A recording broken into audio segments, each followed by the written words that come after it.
Well, welcome everybody to this week's State of the Onion. And this week I'm joined, as always, by some fantastic guests Dave, Scott, Minnow, Brian, Speed of Sound, Mike, and Headless Chicken. Don't know what his name is. And Fabio, Fur. And I'm going to throw it straight over to Fabio to introduce this week's hot topic, which is over to you, Fabio. Yeah. So okay, we have conversation with Simon every so often, and we try to decide what the topic would be. And this week, it's the 50 Shades of Jesus, or will the real Jesus step please forward? Please step forward. There is a mistake in the title, by the way, but it's up to you. Oh no, as Yeah, always. I What do know. I tell me what it is? It says, "Will the real Jesus step please forward?" I think Step it's please forward. yeah. Oh my goodness.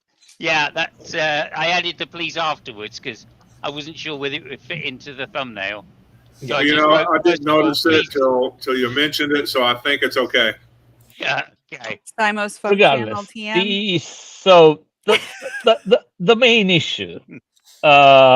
the main issue, I think it can be condensed in a very short sentences. At the moment, we have over 45,000 Christian denominations in the world. There are at least there are thousands of different versions of the Bible. There are just 450 different versions of the Bible in English alone. Uh, there, there are, there's no consensus also in how many books are in the Bible. It might be 39 in the Old Testament for the Protestant, the Catholic, there are seven more. The Orthodox, there are some more too, and the Hebrew, of course, because say it's the original one, say fuck you, it's only 24 books. So it's not something which can be, I think, can be taken lightly.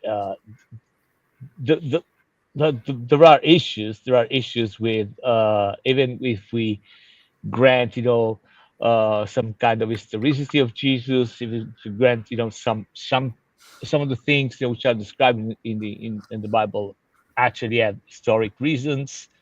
Uh, there are big issues. There are big issues of interpretation, big issues of, also because, the books, the foundations, the testimonials are not consistent. They are different. They differ, and also because, most of the people, most of the Christians, again, 45,000 different denomination of Christianity in the world right now.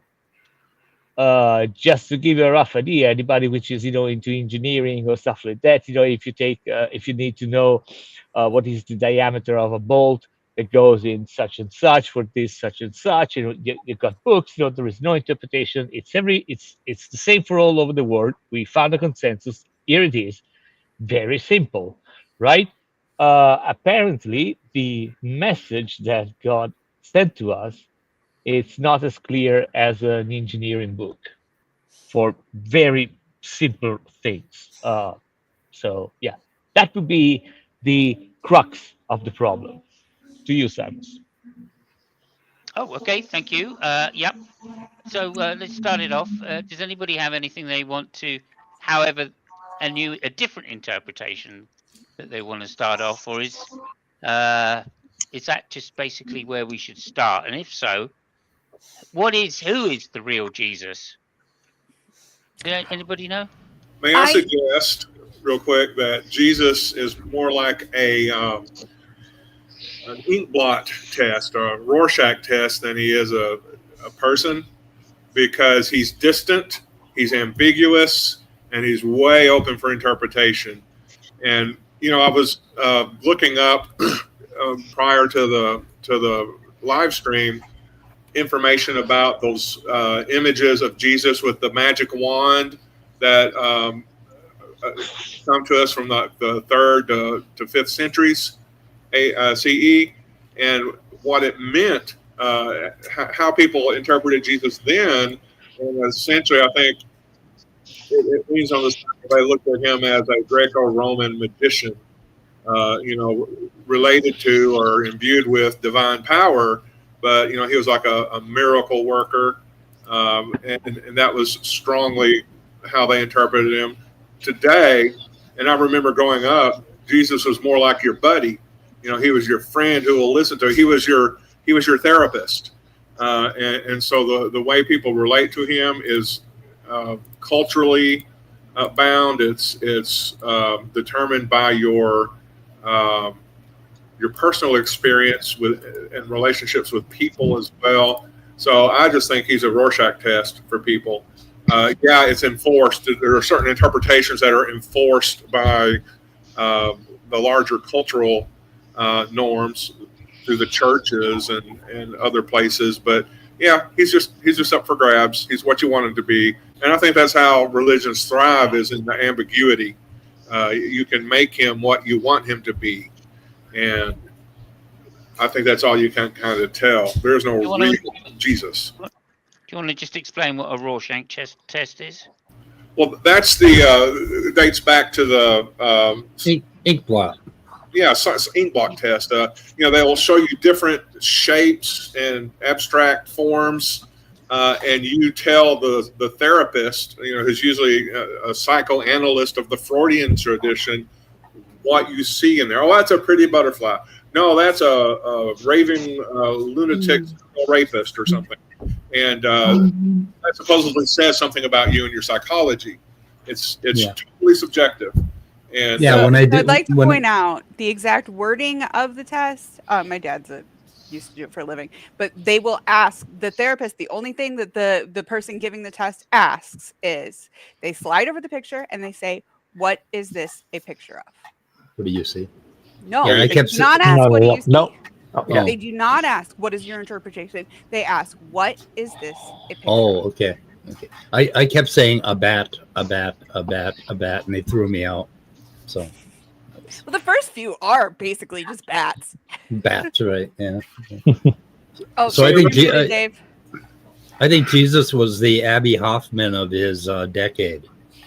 So that's a protester, basically, and he became famous, and then infamous, and then it went on from there.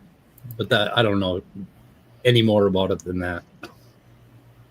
So I think in some way, like comparing it to like the Rorschach test, I think is a good comparison.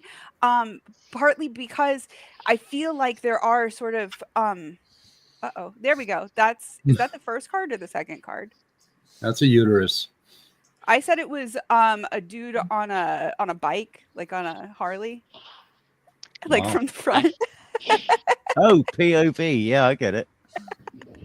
That's to me looks like something that's left on the tissue after a really good Rorschach. So also thing that they don't tell you before they give you the test, but almost all of the cards are like intended to be like somewhat sexual. Like the fact that you see sexual things in them means you're normal. Yeah. It doesn't mean you're perverted. Really? Yeah, I did not know it was Freudian biased. No, like that's the test is designed that way. Yeah. That's where it's got its name. Rorschach. But I think sneezing, right? Sneezing. Like the same way that like it doesn't like there's no sort of like direct answers with a Rorschach test. If you give somebody a Rorschach test, this does not say, oh yeah, this person has, XYZ personality disorder. But you can sort of begin to like sort of categorize the sort of way that people think about things. And I think that there is sort of a similarity to that in Christianity, and that yes, there are, Baskin-Robbins 32 flavors, more than that. But my thoughts that I've had on this in the past day since knowing that this was going to be the topic is, yes, there are absolutely 32,000 flavors of Jesus. Is there a problem with that? And if so, what is the problem? And I do think that there are certain problems with that, and I'll maybe get into those if we have time, but I think that what it comes down to is that there are certain problems with those specific flavors, is what it seems like to me. But we can get into that later. That's my 2 bit. Just to let you know, Simos, I'm pulling up various stills from that video. Right. that- Okay. That may have some interest to the Oh discussion.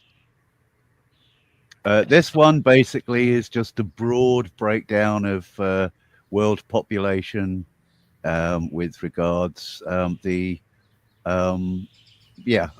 opinion of Jesus, whether he existed, and if he could do miracles or if he was just a human being like everybody else. Yeah. I mean, that's pretty much as expected, really, isn't it? Really. Yeah, as I said, most saying- of them will be self-explanatory, so I won't explain them. Okay. I'll put them up from Unless time to asked. time. Yeah. Okay. Yeah. Good.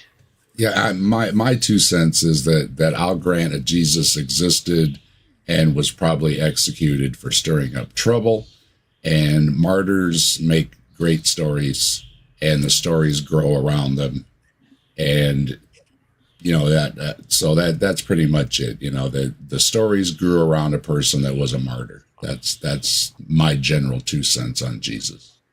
Yeah, the Abby Hoffman thing. He was a figure from the '60s that basically formed in the '60s. His fame. So, isn't he the one that wrote the book called "Steal This Book" on how to steal things? It was anyway. Thought that Was was that Abby before or after Don't Eat This Book? It was probably before. I think it was "Steal This Book." Okay. Anyway, I'd have to look him up on the wiki. I don't know much, even though I lived through all that shit. He was somebody I knew of. So Yeah. Okay. Hang on. Just Leo, if you want to come in, of course. Oh, have I not put the thing up? I've not put the thing up for you, Leo. Hang on a moment. I will do that. Let's get the steam. It's I up mean, there. we're obviously at 10, Hey. at 9 at the moment, but what's up? nonetheless, What's up? It's up, but you didn't pin it. up in it. Oh, you should cut that. Yeah, There we go. I can barely breathe out there. I went out to water and I started coughing and choking. I don't know. Yeah. Yes, I- and my Leo's lungs absolutely are right really there. bad right now. Even So if I'm you having a hell grant of a time. Anyway, I'm streaming. Huh? you're streaming, that's fine. That's fine. What? Yeah, I'm streaming. Yeah, It's the fucking particles in the air. They're just fucking really giving. No, me you're going away from your mic, Mike. Yeah. Anyway, yeah. Mike's having problems with his Okay. mic. Okay. And Apparently, I'm he's not also saying walking away from his speaker/headphones. I'm not saying he's schizophrenic, Mike but check. he doesn't know which mic he's using. Are you there, Mike? No, I am. Anyway, Oh, you shit! Not on mute. Mic check, Mike. that's okay. Mic check, Mike. I'm sorry. Anyway, I the thought link I is muted. pinned. That's what I was going to say. And of course, yeah, Leo's absolutely right. Even if you grant that Jesus existed, that doesn't imply the truth of Christianity, nor in fact that he resurrected, nor that he walked on water or any of the other bullshit. Nor that they he try and that he dump ever down wrote our anything down. Yeah, Jesus didn't write anything down. Other people wrote things down. Yeah, when I Like, was how the doing- fuck And was he supposed to write shit down? He was a Well, fucking he yeah. was a carpenter. Well, God No, he supposedly could've made came down Steinbeck, didn't he? to set people straight, and he didn't write anything down. I mean, if it was so important for God incarnate to show up, you think he would have wrote something down. He supposedly wrote it down on stone tablets for Moses, and people just kind of screwed everything up. So Jesus had to come back, right? And then Jesus, left it up to people who didn't know him or possibly knew him and didn't write it down for decades later to get this important message from God to the people.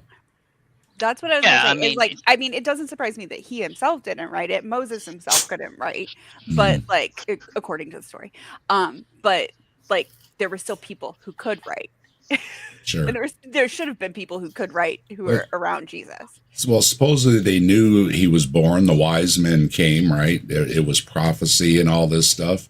And then they just left. Yeah, no scribe hung around to, what is God doing? Where did God eat?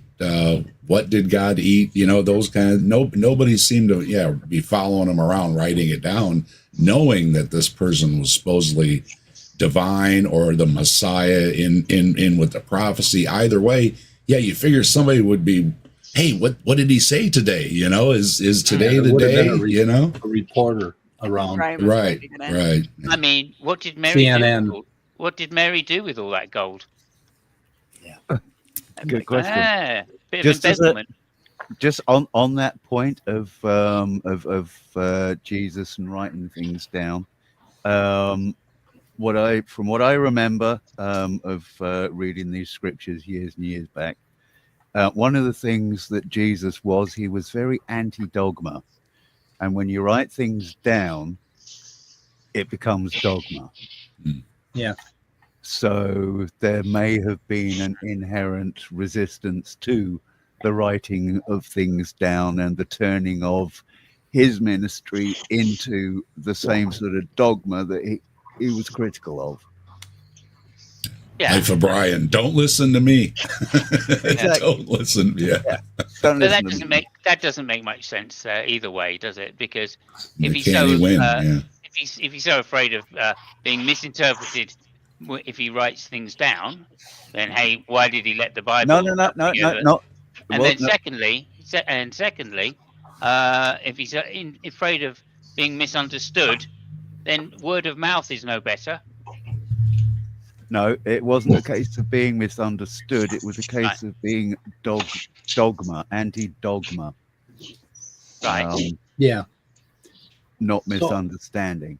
So how does that get better when you allow word of We mouth? have learned in the 2,000 years or so since that it doesn't. Right. So, Right. And God didn't know that, obviously. What? No, at that time in his Given what you just said, would it really matter either way? If we write it down, we're going to get it wrong. If we don't write it down, we're going to get it wrong. But then again, we're going to get it wrong anyway because we're flawed creations. Okay, so therefore revelation through special revelation through Scripture is just pointless. I So would that- agree, and that's a good reason to be anti-dogmatic. Right. At that time in history, weren't there a lot of traders coming from the east, you know, from China and India and whatever. Yeah, And- yeah. There was a hub. And there's so are there champions? I remember Ellen Watts was kind of a champion of the Eastern religion influence on Jesus, and he was basically trying to temper Judaism, and that was you can see that in a lot of the things that he said. And one of the things that you'll get from the East is people will declare that they are God. They found out that they are God. I am God, you know. And it sort of fits. It's an interesting aspect, and I'm wondering, are there any biblical scholars that are champions of that Eastern influence? I can't think of any off the top of my head, but There let's should be. just remember one thing: Jesus considered himself to be a Jew, so yes, he was there trying to correct, if we're going to use that language, where Judaism was going wrong. A less dogmatic interpretation of Exactly. Judaism, which is kind of what the Eastern influence would have done to Yes, basically, right? yes. So from that perspective, yes, absolutely. Yeah, well, let's face it, that non-violence stuff that all the modern Christians like to associate with Jesus, I mean, that isn't anything but Eastern mysticism, isn't it? So, And there's also the objection to Roman occupation as well, because the Romans were being very heavy-handed. no. Romans? Yes, your lot, Go plebeian. home. Your lot, mate. Speak up Nope. for yourself, man. He's going in for the typing. He may be sometime. Oh, I'm sorry, but I did ask Copilot what biblical scholars think that there was a heavy Eastern influence on Jesus' teachings or the teachings of early Christianity, and it did come up with a few names, but I don't know how seriously they are taken in biblical scholarly circles. But Right. there are a few who teach that. Somebody named Felix Wilfred. This sounds like what do you call people from India or Pakistan? What's their, I guess, Indian, Pakistan name? Hindus or Buddhists. Hindus or Buddhists. Sudhir Tharaja. Yeah, most of them are Hindi or Hinduism, Buddhism, and there's also a lot of Islam these days. And then Jose Casanova wrote it from a Jesuit perspective or whatever. Basically, Eastern influences on Jesuits or whatever. But anyway, so there are a few that do write about that, and it would be interesting to look up and see what kind of actual data there is to support that. Yeah, Ellen Watts had a really neat take on it in Beyond Theology, when his book from the mid '60s, and it's kind of worth a read. But and it's sort of a tongue-in-cheek thing, because I'm not sure if he actually believed that it happened as. He basically comes up with a very different look at the Christian mythos, which is kind of interesting. It's a worthwhile book to read. Anyway. And well, back to the writing it down or not, circle right back to what Fabio said at the beginning. You get 40,000 denominations. And then among the denominations, if you ask people, there's always your personal interpretation too. So even if you read it and the pastor says this and Bible study says this, when you read it alone, you still might get your own message, which is what, literature is kind of supposed to do, right? It speaks to you in a certain way, and that's why it's important to you, or, you like the poem or whatever it is. And there's also... But I also think there is another elephant in the room here, and that's what I was trying to address at the beginning.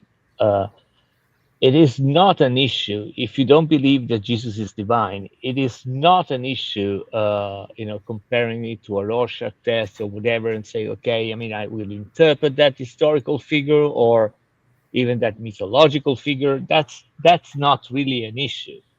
The issue is the dichotomy between Jesus being divine or not.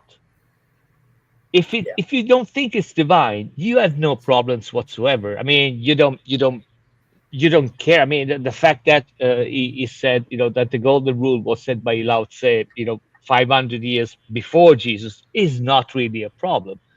It becomes a problem if you think that Jesus is divine. This is where it gets really problematic, and I'm sure that some theologians have some answers to that. But if you want to break it down really stupid, right? So if Jesus is divine, the Bible is the message from God. And if the message from God is so much confused that raises 450 different English Bibles, thousands of different Bibles, not all the Bibles have got the same number of books, that message is pretty shit. Yeah. So that is the real problem in my opinion. And again, I'm positive that some theologians have some really brilliant answers, but the dumb it down, make it really simple, I'm a fucking idiot, explain it to me problem. It's that one. The problem is for whoever thinks that Jesus is divine. There is a cascade of events that it's really difficult to reconcile. Yeah, and those guys, just to build on that with throwing in the dogma part. One of the issues that we have with scripture, particularly closed scriptures, is the fact that they have been closed. Now, I would suggest, if I were to hazard to put myself into the mind of Jesus, on top of what I've already said with regards being anti-dogma and stuff like that, the mistake Christianity made was to close the canon. It should have left it open so that all human works could be added to the growing body of work that represents, in my opinion, a good collation of the human experience. and that would include modern science books should be part of that canon. And I would hazard a guess that Jesus would probably agree with that. My understanding of who the man is purported to be, at least, anyway. Can you put it in a Venn diagram? Absolutely. If you can't put it in a Venn diagram, it isn't real. Doesn't mean anything. Yeah. Well, Just that's up asking. to Just asking. interpretation. Just asking. I mean, you can't put the Trinity in a Venn diagram, can you? I saw an attempt the other day in a Discord meme stream. Yeah. But yeah, it just sort of basically amounted to what the Trinity is and what the Trinity is not, and the whole thing being kind of this four-dimensional Mobius attempt to put rings around it, and it didn't. It's just like, okay, my head is in my meaningless. hands and I'm shaking violently. Yeah, but as you say, meaningless. 'Cause, Well, I mean, you know, yeah, at the end of the illogical day, is the way I would up put to it. interpretation, isn't it? Yeah, of course. And there were some early splits Um, over his exact divine nature, like whether or not it was like all divine or like a human, half human, whatever. So they had splits along those lines very early on, didn't they? And you will, and one of the classic arguments for that is comes from the scriptures itself, or the gospel itself, when Jesus is purportedly on trial, and they say, well, they basically accuse him of claiming divinity, and his retort is, "It's you that call me that." And I'm trying to think, and I can't off the top of my head think of anywhere where he refers to himself other than the Son of Man. I could be wrong, but Well, I mean, it's that retort, Look, scripturally speaking, is coherent. sure, but of course it's coherent. It was written way after his time. Well, it was absolutely, yeah. I mean, It was written to be part of the theology. exactly, but that's always been the problem. This is once you actually have the schism from Judaism that Christianity became. So the whole thing starts as a schism. Right. Sure. No problem. Just welcome to Leo. Thank you for coming along. First of all, if you wanted to say anything about the topic in general, or if you wanted to address any points you've heard, please go ahead. It's probably a bit off topic, but it's something that's been touched on, and I still think it's a valid point to make. I actually think it's quite a strong argument against the truth of really any religion, and that's that. Is his mic coming through to y'all? I barely hear him. He's a bit low. Yeah. Definitely. Go ahead, Leo. Okay. Try Very again. quiet, but I Oh, can. no, hold on. I know. Turn it up. Turn it up just a little bit there, Leo. Anyway, maybe that should help a little bit. So we understand how every religion that exists today developed from its inception. We understand how they developed. As far as the people that we know that developed them, we've got some idea about who they were. There's a lot of anonymity to the development of these religions. There's been additions and omissions from all of the various fundamental texts. They've been translated, retranslated, and even mistranslated thousands of times over thousands of years by probably dozens, if not hundreds, of different people. We know how certain religions sort of came out of others, where like Judaism has its origins in like an early Canaanite polytheism, and then Christianity naturally has its origins from Judaism, as does Islam. It seems to me that when you take the breadth of the historical analysis of religions and their development, that it seems obvious that these are systems that developed into broad social systems that were developed by humans, and that therefore all of the various characters within are nothing more than that. They're just characters. And like I said, I actually think this is a relatively strong argument against the truth of pick one. And again, it's sort of off topic, but I do think it is a valid point to make. Why do you think? Sorry. I get what you were saying. I also think that it's a good argument against religions in general and Christianity specifically, but maybe for a different reason. What reason did you give? Could you repeat that for me? All too human. All too human. Is that would that match? We with know it? that religions are developed by humans, so this idea Right. that their message is from divine beings seems a bit ridiculous. Yeah, I'd like to put the argument the other way around, though. It's like a little too coincidental that the version of God that we see to redeem us is ourselves.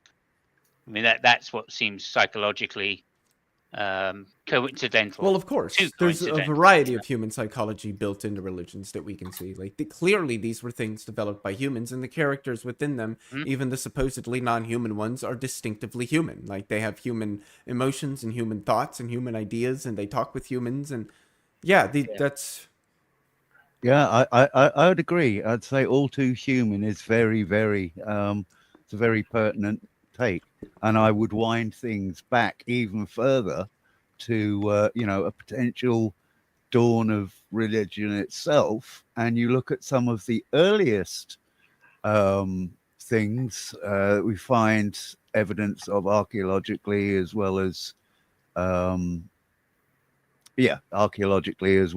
in earliest writings that we've managed to decipher.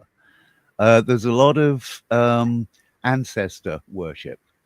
And when you go back to before writing, when we had oral traditions, the best way to get learning across is to be relatable. And the way to be relatable is, the great deeds of our ancestors. And there's a lot of deification that happens in early, a lot of, what should we call them? I hesitate to use the word primitive, less sophisticated religions, shall we say, where ancestor worship is almost self-evident. Yeah, I mean, even before ancestor worship, of course, we have things like the Venus Elements figurines as well. with the Venus figurines worshipping pregnancy. Yes, fertility. And, fertility. Yeah, fertility and crops. So a lot of it actually Not even crops. coincides with This the is dawn before, of agriculture. Yeah, not even before agriculture, a long time before Yeah, agriculture. and before that You even. get the Yeah, Venus absolutely. figurines. Yeah, absolutely. I think there's some there.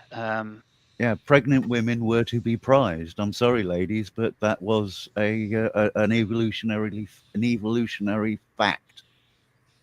Going back that far. Yeah, I'm surprised there isn't. I Well, by don't the know time- why you need to apologize to ladies for that. Well, I apologize purely and simply because of the current social norms. Because it is a What? social distinction that thankfully women have a choice in. Okay. Well, you're in move Britain, on. not in Texas, so let's Yeah, not- as an choices, not really a honorary Texan, as an honorary Texan, I respect that tradition as well. I do have white beaters in my closet somewhere, but I can't find them. Good.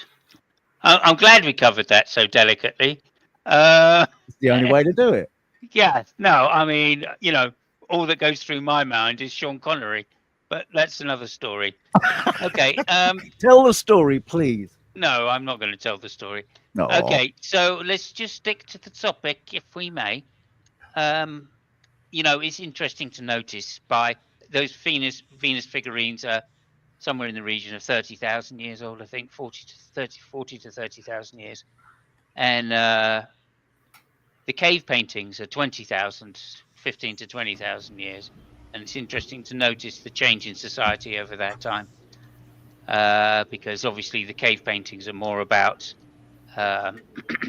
male pursuits, shall we say, and male attitudes towards, Hunting, their own primarily. genitalia. Yeah, hunting. What's really interesting about that- I don't know if it was so much about hunting all the time, but okay, it was some kind of hunting. Mostly. Well, mostly in addition to the Venus figurines, you've also got a lot of phallus worship. So, Oh yeah. It's a fair point. I just Yeah, wonder why people felt like they had to go so deep into those dark caves to basically write pictures of animals for the hunt. It's just Well, amazing there's to two me that they reasons. tried to do something that dangerous. There's two reasons. One is to make sure that there are no predators living in the back of the caves. And secondly, because the further back you get, the better the shelter, the warmer, and draft free. I So have a theory there's a lot of utility. What is it? that we don't Yeah. necessarily need any utility for it. Yeah, theory. That's, I mean, as far back as we have documentation of there being humans, we have documentation of them creating art. That's true. Even if it was blowing ochre at your hand, Seems to be a human compulsion for some humans. Homo sapien, yeah, for sure. I'd just posit the notion that the reason for that is because our feeding habits allowed us leisure time, and that gave us time when we could contemplate our navel as well as the stars.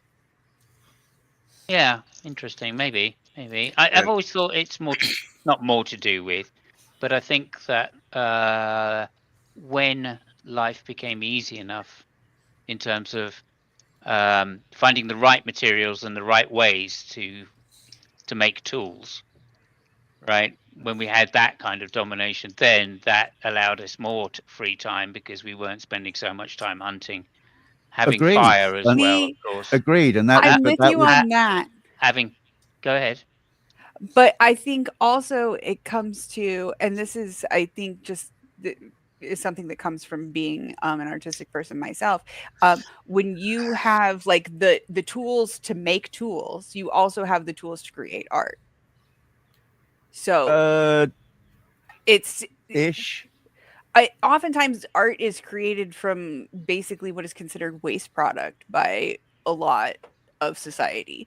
And that's not An always, example? but all the examples that are coming to mind are modern art. But but my point is that like once you are creating that, you have that, like Simon was saying, you have the time to set aside to create something that is a utilitarian item. You're also then you have the time to set aside to create, right? True. Plus, you've also got And socializing that goes on around the campfire whilst you're doing these things. And I do like most art requires a certain amount of utilitarian items, right? And not necessarily cave art here, but like a lot of times that that type of tool or whatever might not necessarily be derived strictly for creating art. It might be the use of that is a byproduct of True. it. All you really need to create a cave painting, as we've seen in France, I'm thinking of specifically, some cheeks, right? amongst other places, is a burnt stick from negative. the fire. Yeah, that'll create your pigment. Yeah. Yeah, like charcoal. Just some type of pigment and something to And propel also, it with, as and well, something create a negative. As human beings, we have various death rights, as well as a drive to leave the statement, "I was here." And why is that? Like, what is there an evolutionary purpose for that? And does there need to be an evolutionary purpose? Well, that there is the passing on of knowledge. This proves that so and so that I'm talking about existed because that is his handprint, and the line of handprints of all of the ancestors to him. Yeah. So you've got that connection with history, yeah, and belonging. So because that is also important, because we are a social ape, so the sense of belonging is instinctively very strong. That's why we Yeah. still you're- do the and you're telling a tribalism great- echo chamber thing now. Yeah, you're telling like- great stories too about, the handprint or whatever, and Yeah. how many, thousands and thousands of years. That's all we did was tell great stories before any of it Yeah. got written down. So, Exactly. yeah, of Sure. course, you want to tell a great story. I mean, Jesus just wasn't a man; he was a great man, and he did But, like- great things, because you want to have a great story when Well, you're talking all of- around and the campfire. All of the following inspirations that for a tradition. Jesus type figure, absolutely, I would agree with you. But not even by then, a Jesus type writing figure. was a thing. My dad passed away just last month. Yeah, but I get your Figuratively. point. Yeah, And we yeah. had Sorry, a Mino. celebration of life memorial for him on the 31st. Absolutely. And we told all kinds of stories about him and this Yeah. and we had this now my dad very did not want a funeral, so it was not it was a memorial celebration of life. But this sort of drive that we have to celebrate the dead, to honor them, to use this as an opportunity for storytelling is a very uniquely Homo sapien thing. So and far what- as we know. Yeah, so far as we know. Now, But in it's- that, it's Elephants visit the bones of their ancestors. Yeah. Yeah. There are other Sure. other mammals that have they an don't appreciation of death and create ancestry. monuments to their And there are also ancestors. other social apes like us, that sit around chattering with each other. We don't know what they're talking about. Sure. But it's the very nature of life to leave tracks, right? To make Absolutely. changes, and Yeah. art is just like an expression of this need to create and make changes, and just to And live, that's what I'm getting to at. breathe, right? Is Yeah, that that's it's good. it's not necessarily a benefit to us as a species not to just now I will say that a live body is always more dangerous than a dead one, asterisk. Yep. But there is no real benefit to us holding on to our dead and creating this ritualistic, obviously a species can survive without doing that. There's thousands Right. of species that survive without doing that, but we have a need as Homo sapiens to do Yeah, it. and Yeah. I would posit that need is secondary to the utilitarian nature that kicked this all off. Yeah. So initially, we would have been sitting around making tools to hunt with, and we would have been talking about, things to do, planning for tomorrow's hunt and things like that. It would be all practical stuff. And then generations into that, whilst you're doing that, somebody introduces, abstract concepts.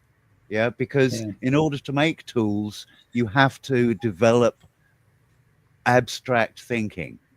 That's emergent from tool use. Absolutely. Yeah. So You have to that gives you the make the spark object of make the object, yeah. creativity. And then once you're done doing all of that, and you're just sitting around just chatting, and you're talking about, and you've got some understanding of how the stars work, because of the stories you tell about the movement of the stars. And again, a lot of ancestors, you'll find Orion would be an example of one. And all of these various constellations, and they helped us navigate as well. Plus you've got early cave art is showing scenes of the animals that you could hunt in that particular area.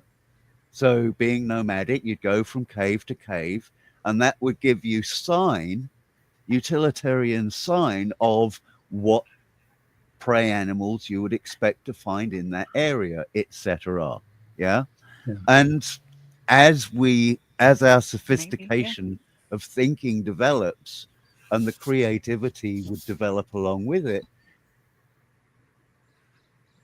urged on by our passing information through storytelling and all of these, abstract things that we've worked into that, it's, to my mind, just an evolutionary inevitability that true creativity would spring from that.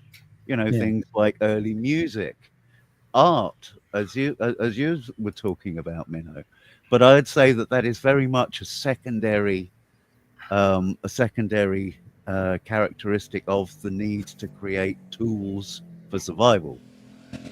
And think about the like, for a social species sitting around the campfire, right, with a small group, a small tribe. Think about the abruptness of death. You've got this person that's creating, and he's buzzing, and he's full of conversation, and he's full of creativity, and then suddenly he's gone. But you remember him, and now that you remember him, you figure out that you can kind of depict him, right, by talking about him or drawing a picture of him or whatever. So we have that abruptness of death. I think what was instrumental in a lot of religious thinking, dealing with that. With you, yeah, I would agree. Because when a loved one dies, you have this shock. It's like, Christ, he was here yesterday and I could talk to him, and now all of a sudden he doesn't answer the phone. He's gone. He's just that must have really shaped us very deeply. Yeah, the fact that we can remember. For personal reasons, I don't really want to dwell on the grief aspect of things for too long. But in an effort to pull us back to where we were, all of these heroes, figureheads that developed into theological entities. It's all right. I'm going to speed up, Fabio. Which lead us to the figure of Jesus. They're all people, I think it was the point you made, Minnow, people that, whose likeness we want to emulate. Yeah. If we can be like this person, whoever it be it Thor, be it Zeus, be it Jesus, be it Muhammad, be it whoever, the Buddha, Krishna, whoever. To be like them is to be a member of the good people's club, whatever our particular society deems that to be.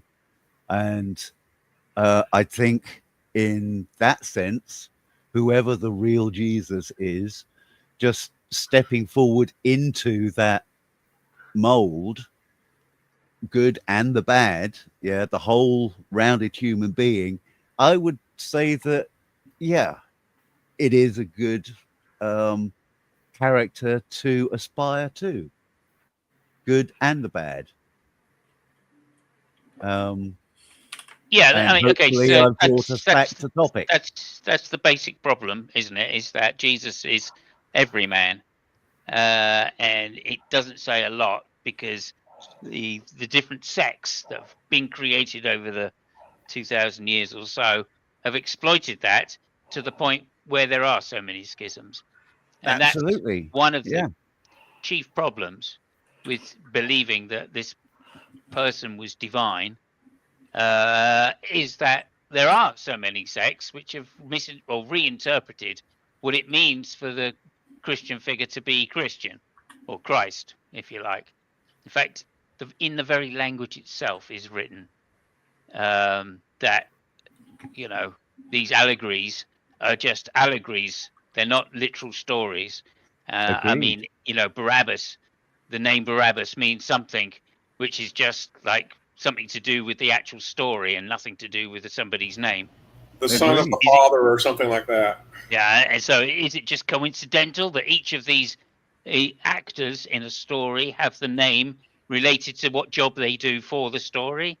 I mean, come on, surely it must be, right? It has to be. I would agree with you. And the same with you. And the same with Christ as well. Yeah, and I'd go one step further, and say some of the earliest names of God in the Hebrew scriptures, going back. I forget who made the point about early Judaism being a patchwork of polytheistic Canaanite religions. Elohim, Elohim, the sons or the children of El, being a case in point. So, yeah, absolutely. And it is, you're right, it specifically says in the text itself, this is allegory. So I agree with you 100%. Yeah. And this surely kind of refers then to the facts that these stories are not literal anyway. Jesus Was means it- Savior, apparently, which is But another the question though is was Jesus real, or was the Jesus stories powerful enough that as that video was you shared earlier said, because it goes to Islam, Judaism, Hinduism, other cultures, Korea, Japan, all these, different ones all have these different stories about Jesus. So was it just that good a story, or was there enough, historical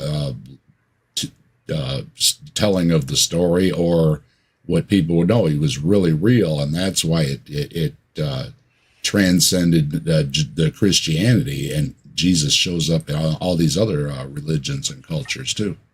I would say I would agree with that point, and I'd go further. And okay, can I just stop you before you go further? Yeah. Does anybody want to drop for a moment or for a little while? I will after I've made this point. No, not you. Not me. Oh, well. Not Me. I'll No, drop. not you. Okay. No. I can drop for a while. Well, Lucky maybe, or Headless. You Yeah, haven't really I'll drop, said too don't much worry. so far. I No, have. you can come back in and I again in a haven't been minute. allowed. There'll be plenty of time at the end. Don't worry. All right, I'll drop out. Yeah, no worries. We've got It's okay. 9 now. Okay. we're fine? Anyway, Okay. whoever just tried to get in, welcome to come back now, please. That would be great. Thank you very much for dropping, and please, there'll be room shortly, I should think. Right, go ahead. Right. So yeah, I'd go further and say that the fact that we are having this conversation indicates that Jesus probably did his job. That is to suggest driving us to introspection as to looking at the way we treat others and emboldening our empathy towards each other, and at least inspiring us to discuss these things. That's my take. Fabio, you look like you're what's the word?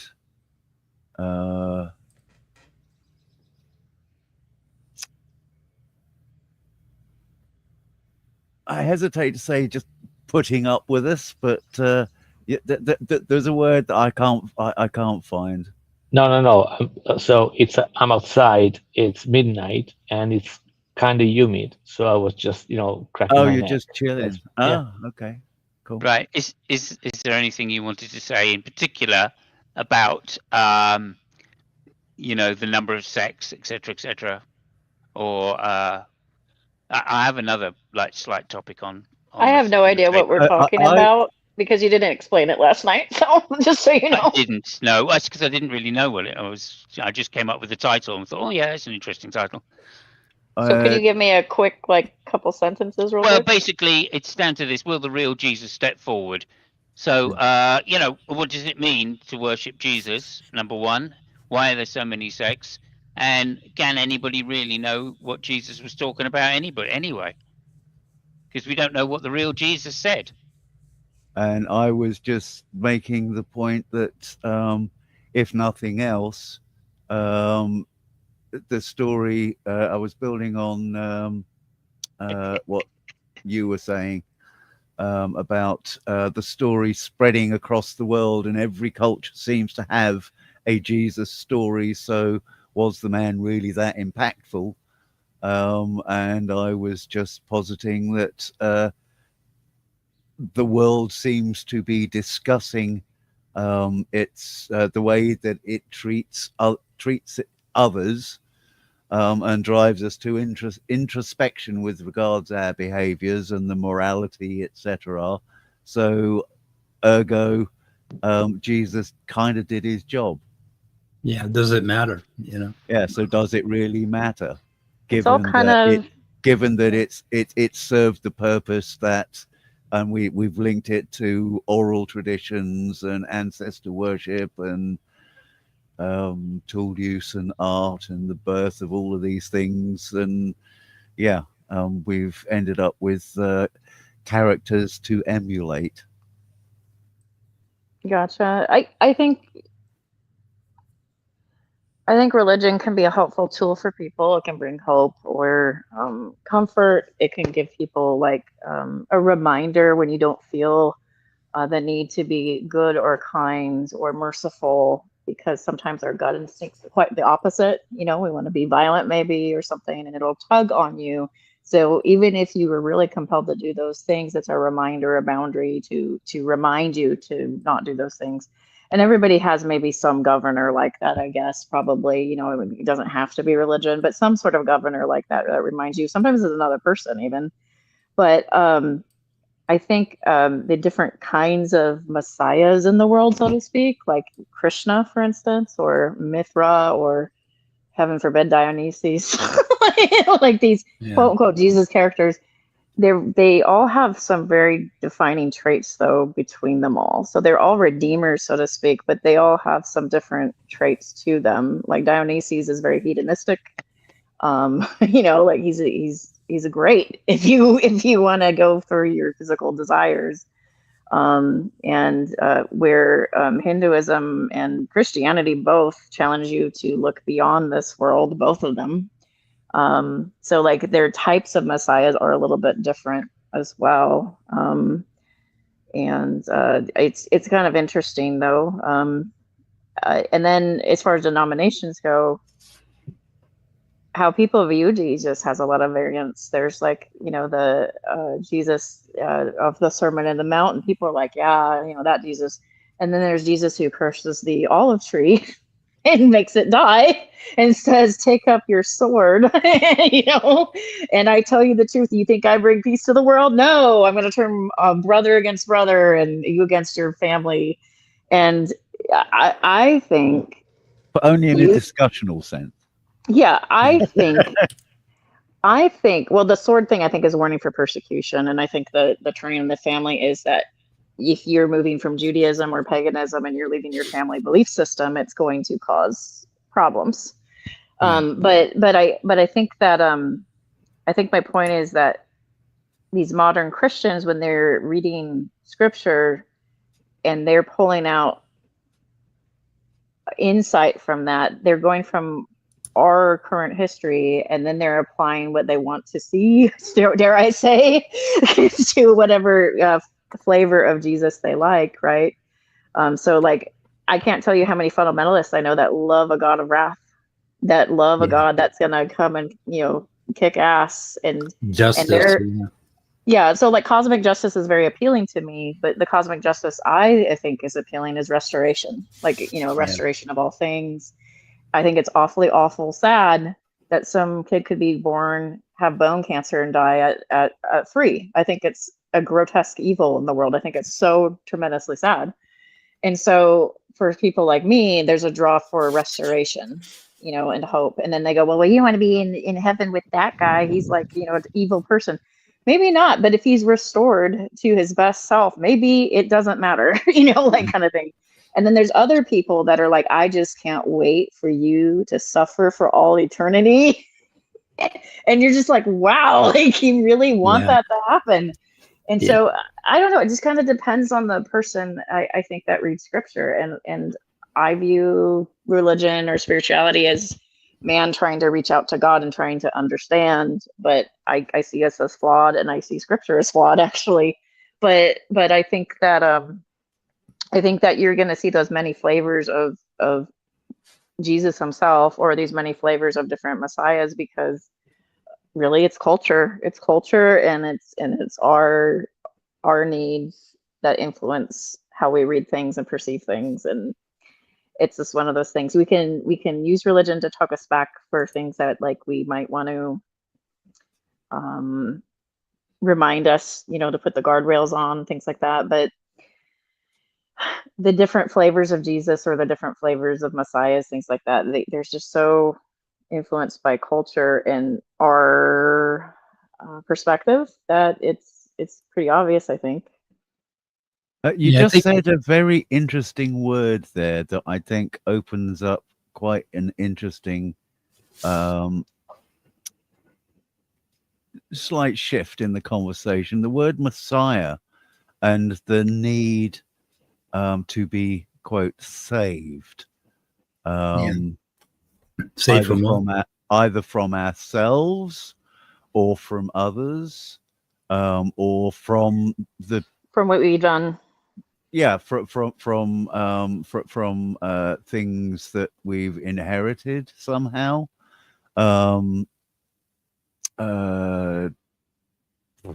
Yeah, like for example, some of the anti-German sentiment following the war last century, or some of the anti-Roman sentiment during the fall of that empire, and yeah, you name an invading, occupying force, and I'll point to a bunch of people that resented it, and these unfortunately do sometimes carry across generations.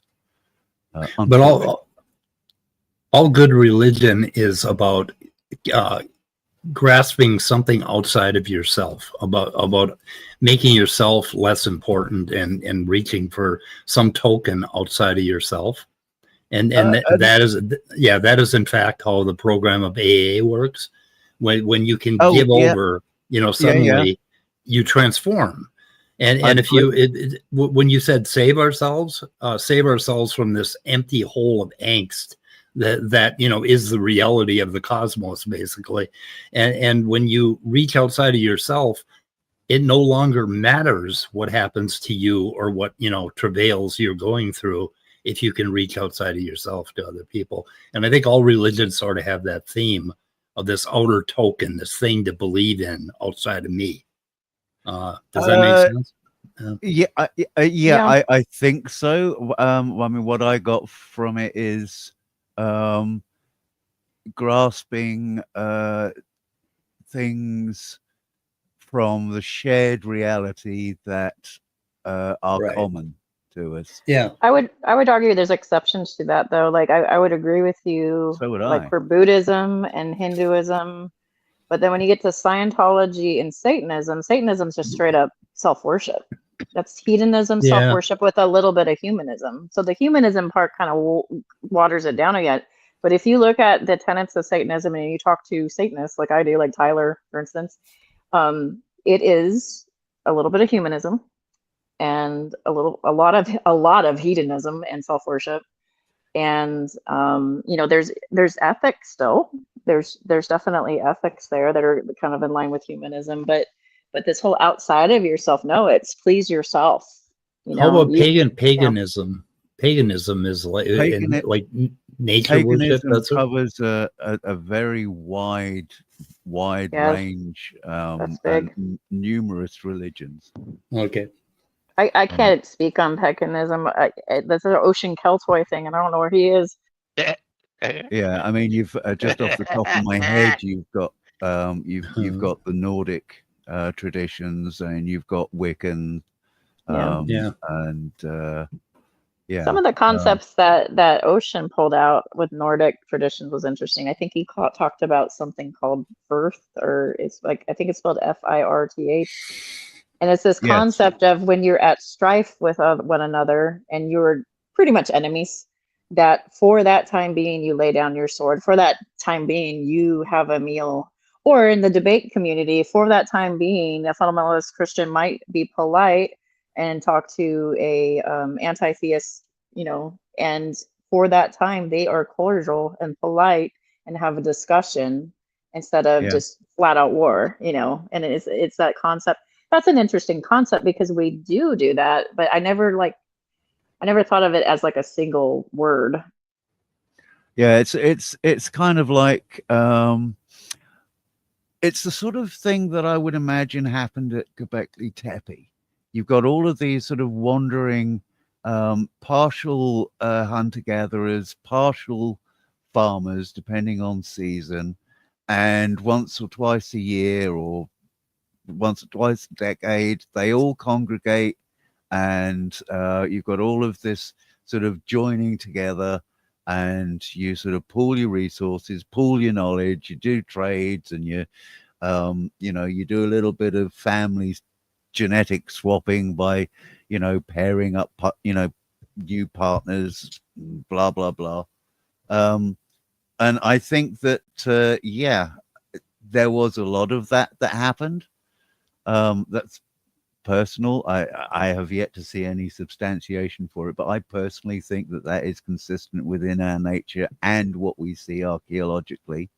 I mean, there's a lot of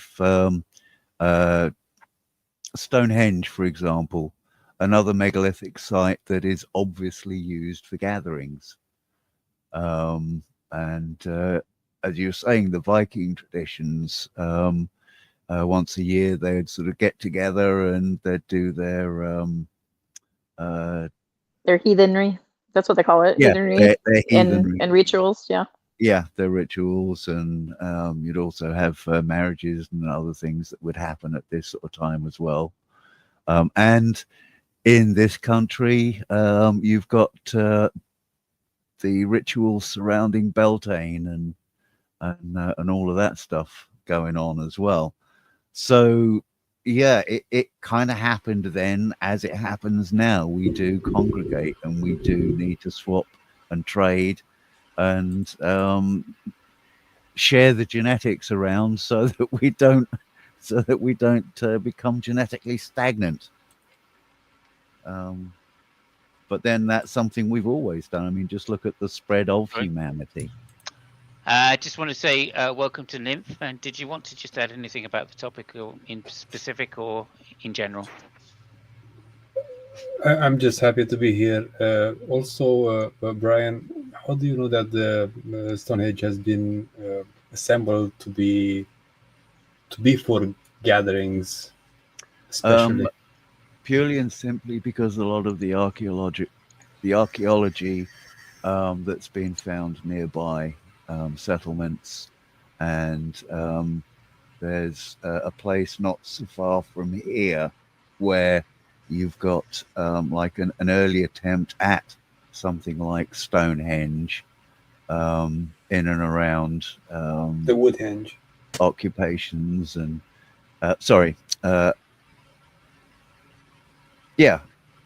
places of occupancy. But the prior purpose of the Stonehenge was not for gatherings, though. There was that there were ritual gatherings surrounding the various in the 70s, maybe. Sun. Yeah, equinox, and we know this because of the way the stones line up. So, right, I don't know if the stones are Druid or pre-Druid. I don't remember. Pre-Druid. Okay, so the site has. Hang on a minute. The site has thousands of years of evolution on it. The current form of the site is relatively late, sort of 1800 BC, something like that is the final form, where they last moved the blue stones. But it actually dates back to 3500 in the original form. And as you say correctly, there was also a Woodhenge built at some point, and then presentially there was some sort of ritual alleyway, which you can still see today in the ground, between the two, using the river to get between the two sites. The river being sacred. Go ahead. Yeah. Right, Samus, but the Stonehenge hasn't been built to be like a cathedral of its age to gather all the people around. I don't think that was what I was saying. No, but I think in later years it was used that way.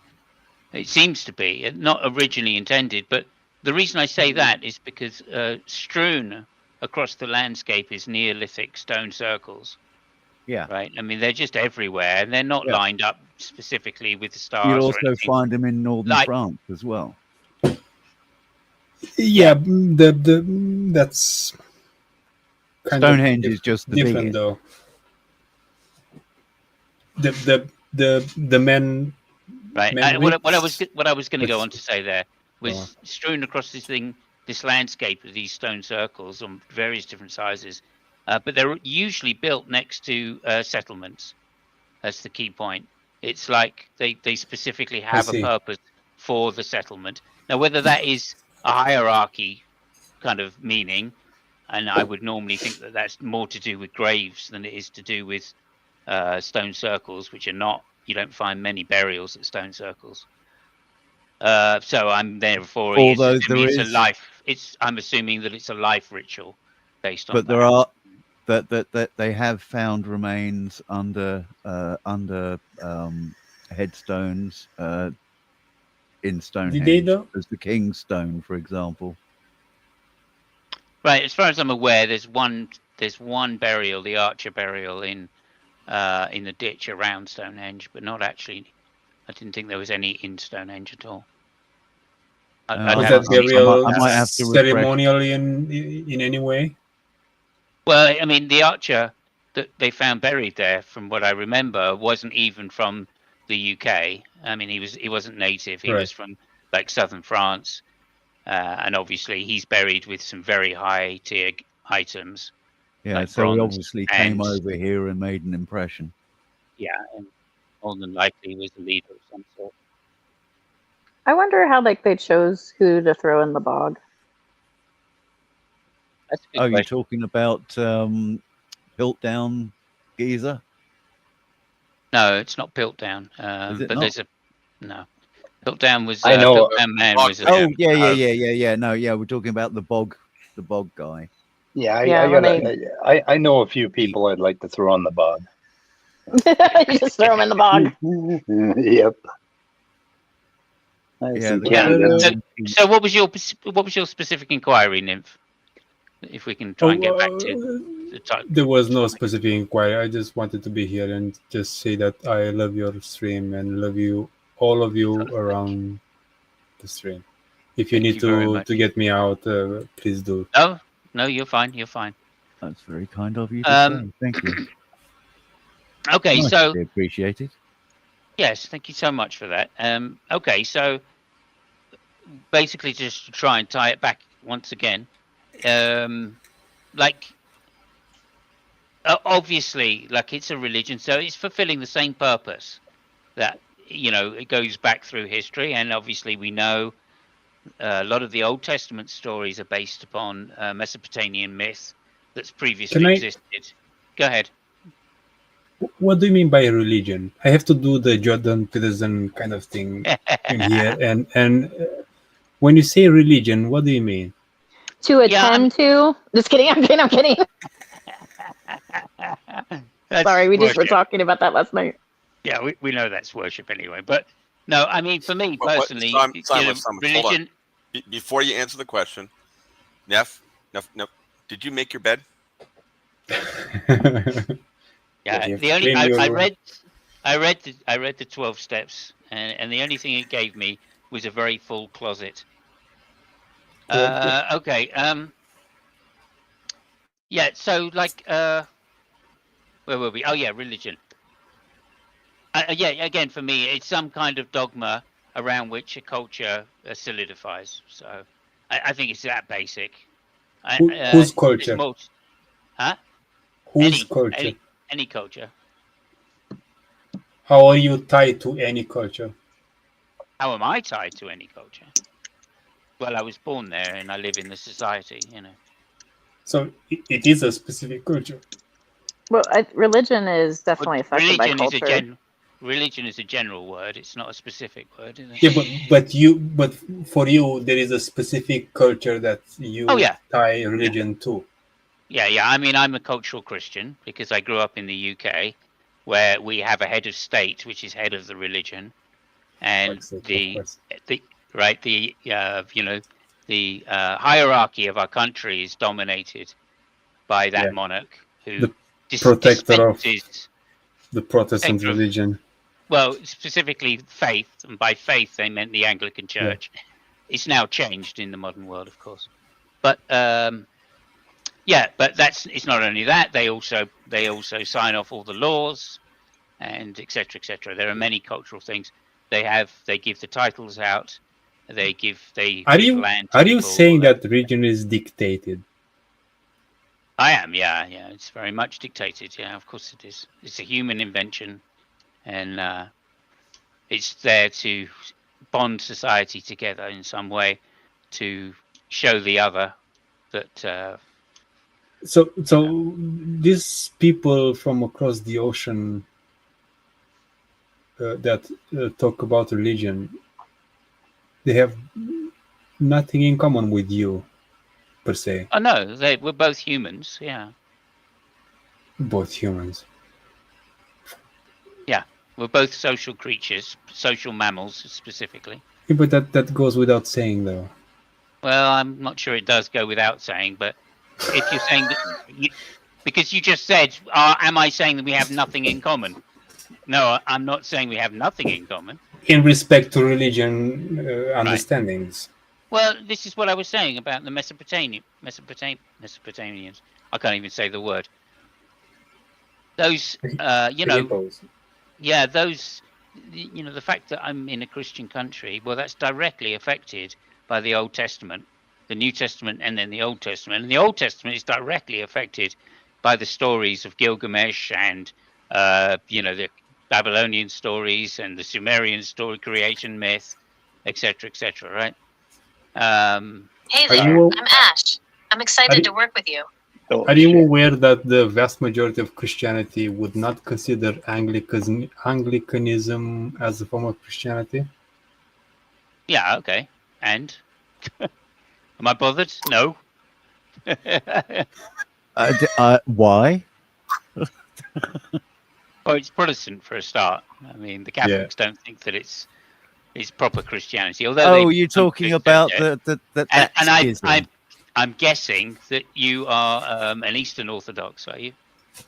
No, despite my accent, my Soviet accent, yes, I'm an atheist. I don't give a shit about gods. Okay, jolly good. But if you were, the brand of Christianity over there would be Eastern Orthodoxy. Are we correct? Jokes on you. I was raised as a Jehovah's Witnesses in Eastern Europe. So how about that? That doesn't surprise me at all. The Jehovah's Witnesses are about as prevalent as a lot of Romanies. They get everywhere. Yeah. They are everywhere, yes. And I don't mean that in any bigoted sense whatsoever. Anyone who knows me will tell you that I love everybody. Except those religious people. Except even what? Some of them. Sorry. No. When I was younger, and I had all sorts. I had Mormons, Jehovah's Witness. I had all sorts of people knocking on my door wanting to sell me God. And I used to delight in inviting them in, giving them a cup of tea, and discussing, their God with them. They don't do this today, isn't it?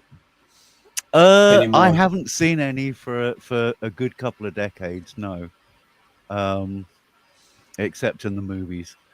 But one of the things that I used to say back then, and I used to have a chain that had St. David across one of those little threes with the thing on it, Om symbol or whatever. You've been obnoxiously religious to people. No, basically I would describe myself as a believer in all and a follower of none. So, does that make any sense at all? I don't know. This is the issue. This is the right issue, Brian. Right? Kind of does. Hang on a minute. This is the issue, right?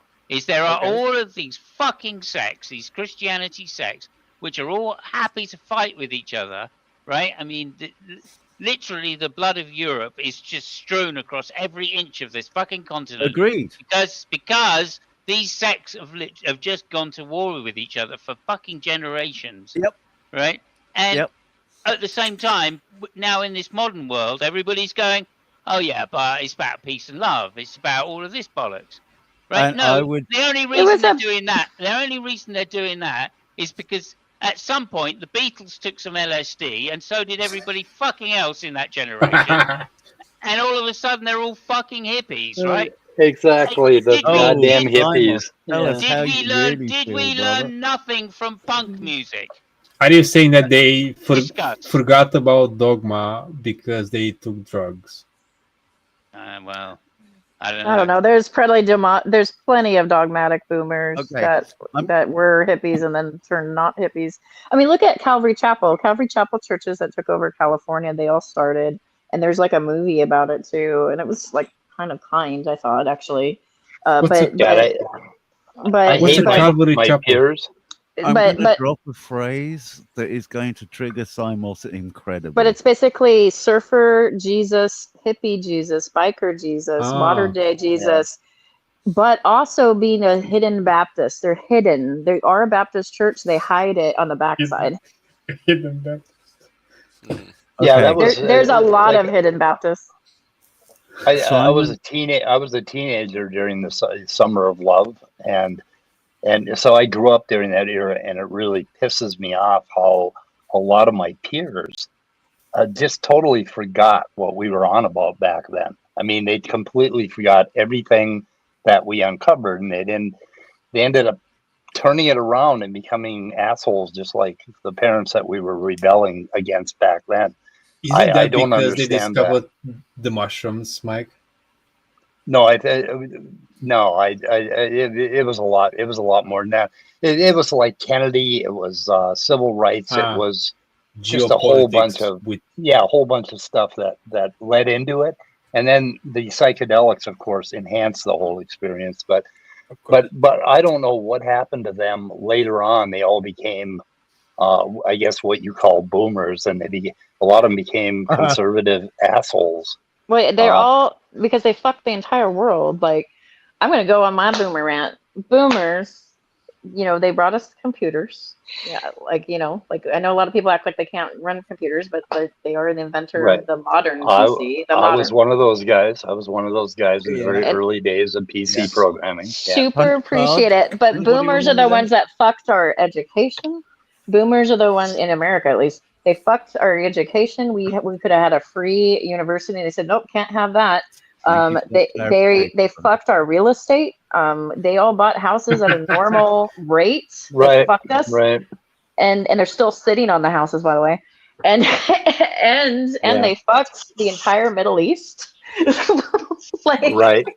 And so I too wonder what happened to him. Dying off. Yeah, but it's so sad because I see what he's saying because I've had that same thought. What happened to that generation that was so loving and caring? You know that paragraph from Hunter S. Thompson where he said, the Great Wave built up and it broke against the wall and it fell back. Fear and Loathing in Las Vegas. That's what he was talking about. Basically, it hit this wall and then it just fell back and it turned into some godforsaken thing. And then whenever I was just gonna say, whenever they talk to a progressive, I've always seen boomers say, "You'll be liberal for now, but when you get older and start making money, you'll turn conservative." Well, yeah, that's the other thing is there was a period in my life where I was paying like 50% to the government, and it irritated me to the point where, I had a lot of conservative ideas about taxes and stuff, but I have since outgrown those stupid ideas. Okay. I was making more than enough. If I could just jump in here a second, Brian. Fabio, you have a theory about this, please. I have a theory. Expand on what Holy said. Yeah, I have a theory about what Holy said. I don't think it's the boomers the problem. The problem is the nerds. And the nerds? Yes. I wish to Yeah. retort. So after the you problems, the Okay, problems Brian. are the nerds, and the issue is the feminists. Because when you girls were against athletes, you were just going against athletes, and you left the nerds alone. And now the nerds are there, and it's Elon Musk, That's and not it's true. Jeff Bezos, and all these people. So you fuck yourself. I mean, you missed the real target.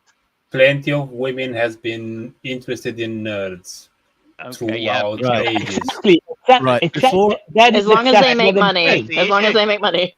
Before Yeah. I retort, Fabio. Yeah, Before I Brian, retort, please. yes. Before I retort, Fabio, just answering your question, Spackle, as to what happened to the boomers. The boomers gave you us, and we basically developed. Are you talking about Gen X? Yes, Gen X. So I'm the last year of Gen X, so that would be us. Yeah. But that's why I said us. Yeah. Because I'm not the only Gen Xer in here. I'm the first. I'm the first year of Gen X. Yeah. So what's the first year of Gen X? We'll come to that because This is a hotly debated topic here. So this carry on. Go ahead, Brian. Listen. Just give it your retort, please. Boomers gave you Gen X, and what Gen X did was Gen X gave everybody the gaming industry and the internet. So that's what we're responsible for. That's our culpa. And what else did the Romans did for us? Yeah, exactly. Right. Yeah, I have the roads and the aqueduct. I have a video. I have a video in this particular series, which you can go back and look at. Series 2, episode 8, I think, or maybe 9. Please go back and have a look. I would just say this. One of the things that I noticed about wanting to be in that hippie love kind of generation, but just being slightly too young, was that they all fucking changed because of the oil crisis. They all suddenly went, oh shit, we can't afford anything. Oh, this is not good. So they all changed their free love to, love, but it's going to cost you. And then everybody in my generation went, okay, bunch of fucking frauds, gotcha. And they also learned what happens when they're. Hang on. And the next thing that happened was punk music. It's 1977, 78. Yeah, great. And the next thing that happened is that USA fucked the Middle East, and Iraq went from having women getting degrees, wearing modern clothes, to this. Yeah, and also, Egypt. That's how Reliant Robin has been invented for.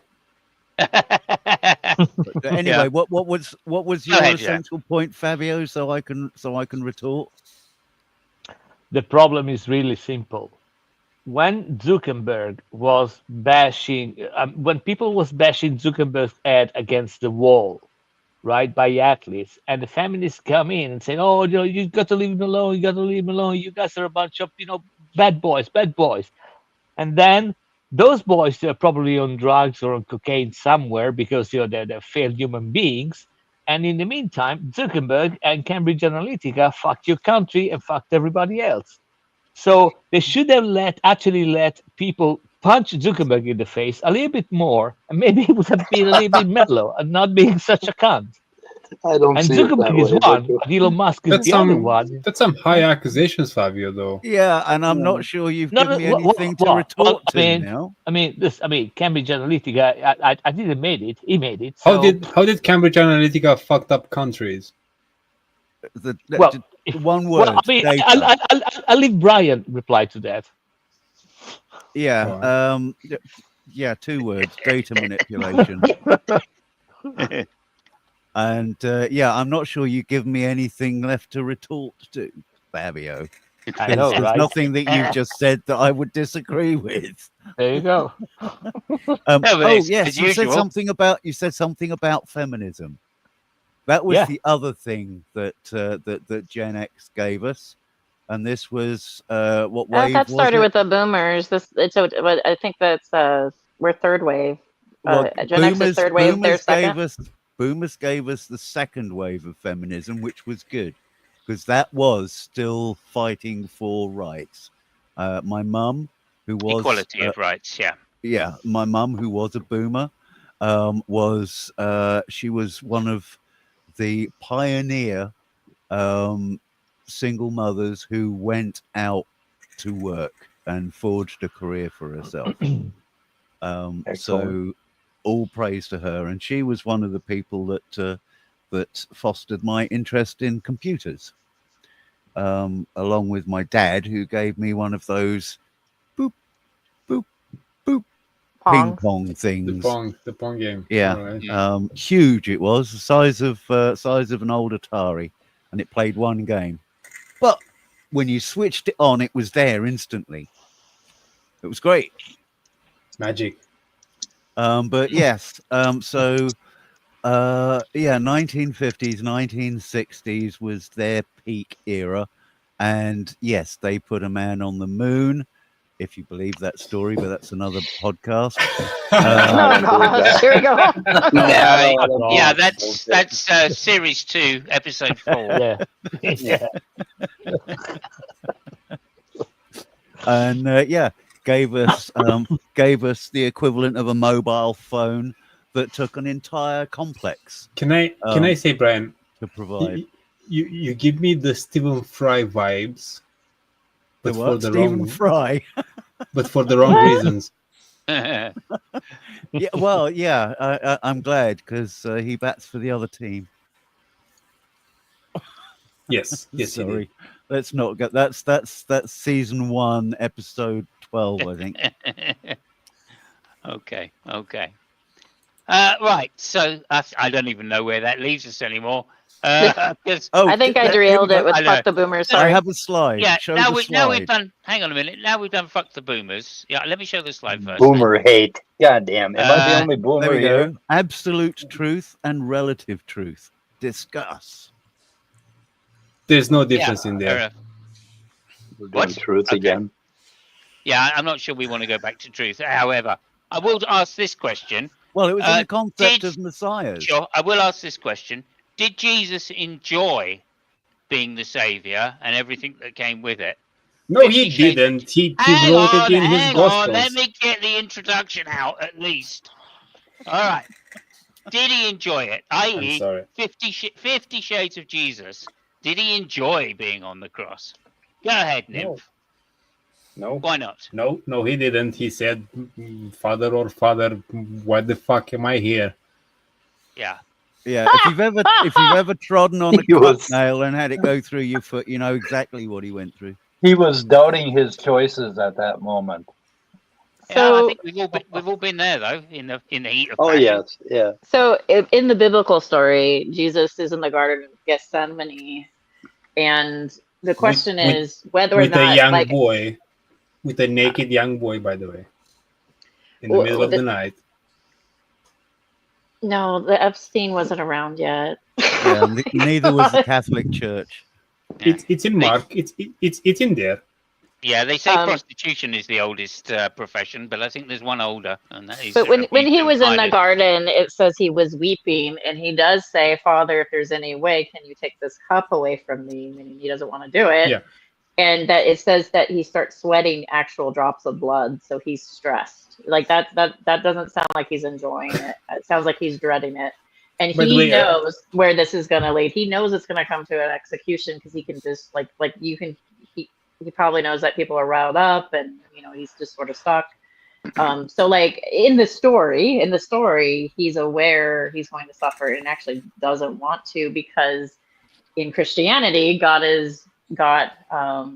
he has condescended himself to experience what humans experience, and humans experience a dread of suffering. Question: when did the Trinity came into being? Okay, I mean that's got to be around 250 AD or somewhere around there, maybe. Right. So I thought it was. I thought it was during one of Praise I Am's live broadcasts. Oh, Trinity. All right. No, I thought it was during the Matrix. Anyway, go ahead. So when Jesus was speaking to supposedly himself in the garden of that garden, Yeah. who was recording that episode? Why? And why was Jesus talking to himself, presumably? Yeah. Yeah, all good questions. Well, all of which at some time or another I have posed to Christians, and none of them have ever been able to give me a decent answer, other than, oh, you shouldn't take it literally. He's spiritually talking to himself. Oh, it's not literally; it's metaphorically. It's Well, a story about. Exactly. Do you remember? Which do you of remember? us hasn't spoken to ourselves trying to figure something out or lamenting our situation? That's true. Has anybody seen the 1980s movie that caused a big stir, and evangelicals wanted to burn the movie at the stake and were flipping Life out of on Brian? TV? No. It was The Last Temptation of Christ, and it was a Mel Scorsese Gibson's movie. thing. No, Yeah. Scorsese. Oh, 1980s. 1980s. Yeah, with that one. William Dafoe. So they pose the question: what if Jesus doesn't even know what's down the hallway? What if Jesus, like this form of Jesus, poses the idea that Jesus doesn't know everything in the future, and he's got limited view. And Yeah, so because he's 100% human, and also they make him 100% completely. God. They made him 100% human, basically, like completely condescended to humanity. And boy, did that really upset evangelicals. Evangelicals got so mad. My response then as now would be, get over yourself.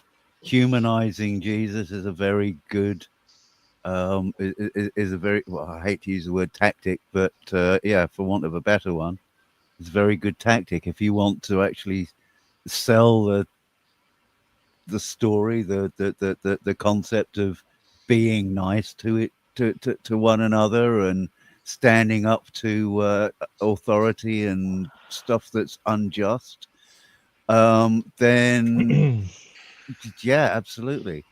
Yeah, but Ollie, I mean, I don't understand why they got mad at it. I mean, that is actually a fantastic cop out, for the story of the Gethsemane thing, because I mean, it is an answer, right? It's an answer of some sort. No, listen, it's a fantastic answer. I mean, it doesn't compute with everything else, but it's a fantastic answer, because the alternative is a guy which says, okay, I know I'm gonna go through a rough patch in the next few days, but you know what? I'm gonna resurrect. Compared to two other bastards which were on his side, I mean, he had a pretty good one, right? So I don't know why he was so pissed off about it. It would have made an excellent James Bond. I mean, nobody would have tortured him. Fuck it. Well, let's just think this through a second. Let's say you are Jesus, right? Now you know you've pissed off the Sanhedrin and a lot of the Jewish authorities. Yeah, you know this because you know you were there. Yeah, you also know that the Romans are probably going to come after you at some point because you're becoming a little bit notorious. Yeah.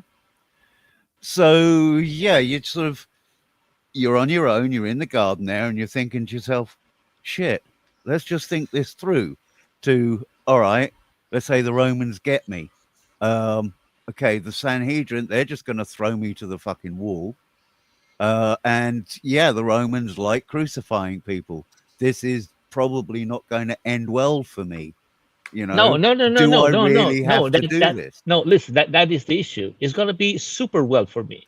Because I mean, 3 days in the but let me finish. And then I'm back. So let me finish. Yeah. Yeah. But you're sitting there and you're sort of lamenting your personal situation, and you think to yourself, well, at least my words, the people, the things, the lessons that I've given other people, at least those will live on. That would probably be so. I'll be resurrected in that sense. Well, listen, but yeah, okay, but Yeah. you don't say, Father, if there is no other way, just don't make me do that. That doesn't make any sense. Again, the Within, only way does makes say it in sense- the scripture, within the "Take this cup context from of me." his personal beliefs, it makes perfect sense. It I'm not sure doesn't. that Jesus ever said that. By the way, Yeah. the gospel writer said that about him. Yeah, Oh, because of course. that yeah, was yeah, the absolutely, story. yeah. That Yeah, is that- that that's is a different. given, Yeah. Nymph. That's a given. No, yeah. That is Yeah, that's a completely another given. different story. And you're right, Nymph. I'm just Yeah. going with the general narrative. The narrative, of a guy. the narrative, at least in Mark or in any specific gospel, had to go that way and not this way. The gospel doesn't No, but you're right. corroborate What to I'm themselves. just saying is that either Jesus knew that he was just going to be dead for 3 days and come back, and if that's the case, I mean, No, he why didn't. be? He didn't. Well, Yeah, no, that- no, yeah, no, but no, we- no, no. Just let me finish for a second, Brian. So either he knew that, right? And if he knew that, he was kind of a pussy because fuck it. I mean, I got a way out, or he didn't. But the moment that he didn't, they made a movie about that, and all his packers and all the evangelicals just freaked the fuck out. So I didn't freak out. Yeah, yeah. Actually, that narrative that Ollie Speckle described was a fantastic cop out to say, oh, okay, at least that scene, that episode makes kind of sense. Yeah, But and if you that's what freak I'm out saying. because you say, oh no, I mean, it was going to know the future, then he's a pussy. What the fuck, really? Yeah, I mean, that's kind of what I'm saying. Yeah, I'm looking at it, trying to sort of from potentially inside, the man himself. Yeah, putting yourself into that situation, and to do that, you have to encompass his belief, and he was a Jew. Yeah. But realistically speaking, he did know that he'd pissed off a lot of the Jewish leaders. Yeah, he also knew about the corruption between the Jewish leaders and Rome. And So one of he the knew gospels, they tried to throw him off of a cliff already. So Yeah. Yeah. So he knows that he's in for a rough time, especially as there's a suspicion that he may have a traitor in his little enclave. Yeah. And within his belief system, he would I doubt that. naturally make Yeah. pleadings Yeah. to Yeah. his father Yeah, in look, heaven, as it the were. the So issue. I'm just trying to put a realistic human spin on it. I'm I too get- gnostic I get- for this story. Hang on a minute. Yeah. I totally get that, Brian. One of the issues, of course, is that the New Testament is written sometime after, and it's more of a Absolutely. theological. That's It's a more of given. it's more of a theological document, right? The So of given course, New Testament. so of course, it ties up all of these kind of loose ends, etc., etc. The Yeah. issue really is that what they've done is try to take Judaism and insert this Greek philosophical logic from someone like Socrates, right? Agreed. And now, if you look at the life of Socrates and compare that to Jesus's life, or the story of Jesus's life, which I think is complete myth anyway, then of course there's a lot of similarities, aren't there? Right? He's gone round. He's this wise of wise men. That's a teacher that's gone round, and he's made the ultimate sacrifice in By the order way, to Simon. try and save this city. Question. Right? And Agreed. okay, so what's the fucking difference? He didn't write anything down either because he had the Right. same idea. True. I mean, this is But just nonsense. it's in. So it's I'm- nonsense to say that we're trying to be so humanizing for this character of Jesus, when really all we're Question. saying is actually this is how people act anyway. And the fact Right. that they've raised this to the level of a deity is the issue, right? That's Okay, the real fucking so- problem with it. Within, Right. I mean, this particular within your episode title- looks like it's been written by somebody else, and then the author came and said, "What the fuck did you wrote?" I mean, it just slipped through the. Yeah. Nobody corrected that, because it doesn't make any sense. I mean, either you're describing a Gentlemen, divine if I creature may. which In knows a moment, everything. Brian. Either you're describing a divine creature which knows his future, and if he does, that episode makes no sense, or somebody fucked up. They Yeah, just forgot sure. for a second. Okay, what the fuck am I writing about? Oh, Jesus, fuck! It was Sure, sure. Jesus. Gee, okay, they already printed it. I'm fucked. Okay, over to you, Brian. Again. Okay, Let's try and not so- go around too many circles here, but No, absolutely. I'm going to concede the vast majority of what you said. Yeah, particularly when it comes to the fact that it was written after his death. Yeah, he had absolutely no part in the telling of it. But a lot of it is chosen canon, yeah, by a council. All right. And all of that. But within your very title, we have 50 Shades of Jesus. Now that is an inference to a work of fiction in itself. indeed it is. Yep. Yeah.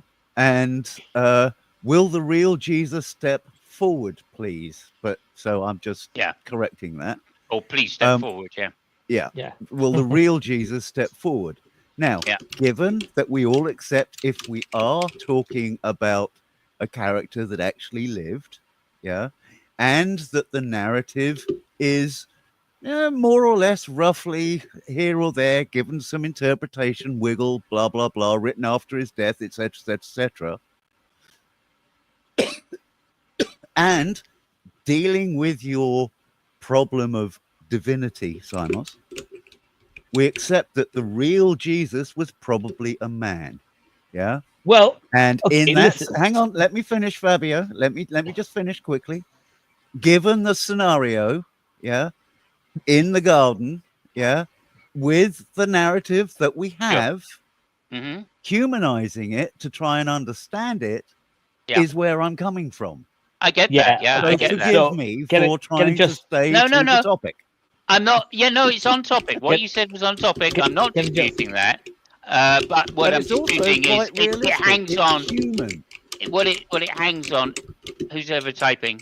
It's you. Nymph, can you? Whoever's typing needs to mute. Mute when you. Sorry. That's all right. That's all right. What I'm pointing out is that hangs on if right we're going to give him this humanistic attitude, and that is what's called presentism, right? And the best we can do is look at this idea of the Jesus myth through the eyes of what was really going on, which was trying to civilize the Old Testament, right? And especially this character of a Messiah through which they did it, right? Why? Fair enough. Because the Greeks revered Socrates, right, as being some kind of Enlightenment figure who was above all others in terms of ethical behavior. No, ethical behavior. Socrates wasn't above other people in philosophy. He was above everybody in ethical behavior. Philosophy. No, it's not just philosophy. But the point is Socrates came before that. Right? He was the doubter, the same way that... Go ahead. Question. Was the Torah written originally by the Greeks for the Jews? No, it was written by the Jews. It was written by the Jews with Greek influence, It was written with ancient Hebrew that is very, very difficult for scholars to piece together because the Hebrew language has changed. And also then some of the influences like for like the Midrash and the rabbis talking about it, some of that was in Aramaic. So you have a very ancient Hebrew, which is oftentimes they're constantly reworking it when they find new things and they go, oh, we should translate it. There is no such thing as very ancient Hebrew, by the way. And then there's the more modernized Hebrew, and then there's Aramaic. Language changes. You don't think language changes? Like Old English? Old English? Have you ever read Old English? But there's also this to bear in mind as well. Judaism is what happens when you amalgamate a whole bunch of desert tribes with numerous religions, and over time you gradually homogenize it. And the reason why there are two creation myths in Genesis is because that is a result of the collation of previous works. Sure. Okay, sure. There are some points in the Old Testament which are dated pre-300 BC, right? So they're going to be 500 BC or whatever, to do with their enslavement by the Achaemenid Empire. But most of it comes around 200 BC, and that's after Alexander had decimated the place, right? Right, So but Greek influence is huge. their attestation is not in Hebrew, is in other language than Hebrew, right? Right, like you were saying, Aramaic. Did you say that? Someone said Yeah, Aramaic is Aramaic is what she said. Is there Jesus spoke Aramaic. Is there something like Aramaic script? Yeah, it's like I mean the Coptics, the Coptic Christians. beyond the 4th century BC. Yeah. It's like modern. It's like modern hieroglyphics. Oh, okay. It's the same. So how it was spoken, right? Similar principle. Yeah. Well, that was the original language, and that's how it was spoken. That language got passed around. So not the written version, but the actual physical word version. Are you saying that Aramaic and then Hebrew, or Hebrew then Aramaic? I don't know that. I would imagine the earliest texts would have been in Aramaic. In which I would say language Aramaic comes God? first, yeah. In which language the God of the Jews spoke from the volcano on the Mount Sinai? I don't think God exists. So obviously, no language. But yeah, Well, Mount that- Sinai. that- You see, that's also disputed. Okay, because like the language, the Canaanites. Okay, who had these same gods, right, and had those ideas, right? Whatever they spoke, that's what Yahweh spoke initially. Do we have any examples of Hebrew language from before 4th century BC? No, I don't think so. I don't think there's any such thing as Proto-Hebrew. Except the silver amulets that has been found in 7th century BC as a prayer kind of thing. Yeah, I don't know. No, I don't think so. and I and, think and you need. in the 3rd, 4th, 2nd BC, poof. the Actually, Torah if you look appeared it up, in Hebrew, it explains as it. a If you whole. look it up. Yeah, I dispute that interpretation. I think it's much more organic than that. So there's something called That's my point. It's not organic. Paleo-Hebrew. Given that it's in some of the earliest writings, you have descriptions of You don't have nomadic earliest writings. tribes merging, yeah, which is why you've got the dispute between Baal and Yahweh. Yeah. You have that in Ugaritic scriptures, if I'm not mistaken, right? Yeah, you'll find similar stories in Which is a earlier different traditions as language well. for a different kind of people, not for the Judeans or for the Jews. Yeah, the Canaanites. Yeah. Yeah, they were Right. Canaanites at that point. Right.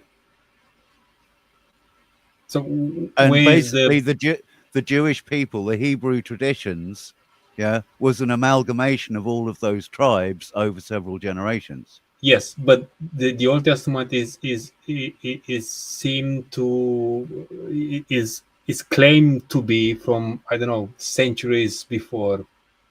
Moses was like, I don't know, 13th, 14th century BC, and he was writing these books, and Joshua and Isaiah and All I can remember Daniel off and the top of my all head of these those people. early books is that they were written across several generations, and So they are looking- ascribed to a single writer when they're not. They're actually several writers.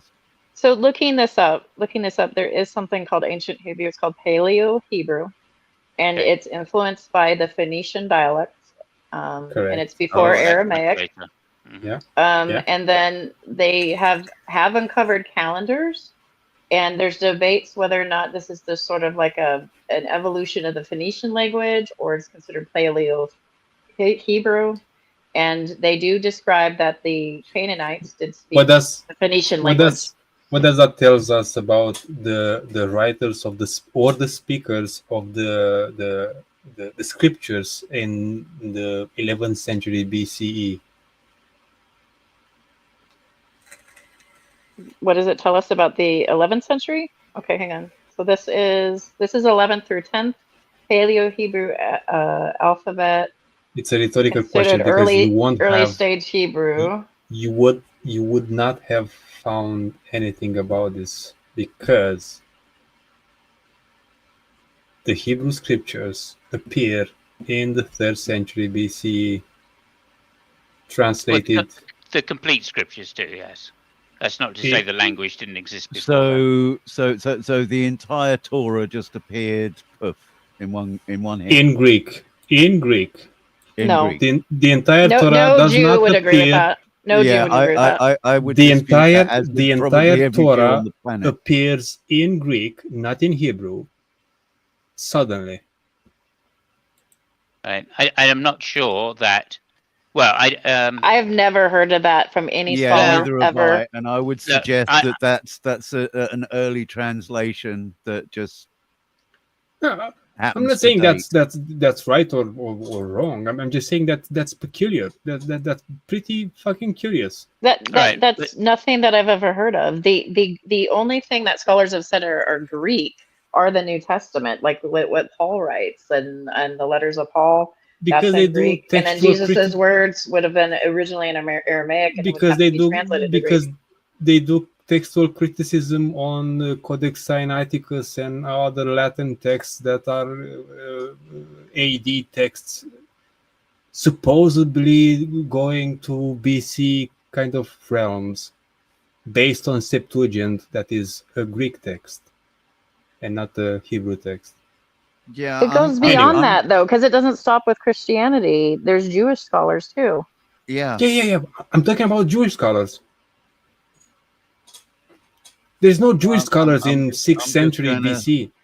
I'm just going to plead Occam's razor on this and say everything else about human development with regards language, literature, traditions is more organic than that. Nothing appears out of whole cloth, out of nothing like that, and then it seems to appear in Alexandria in 3rd century BC.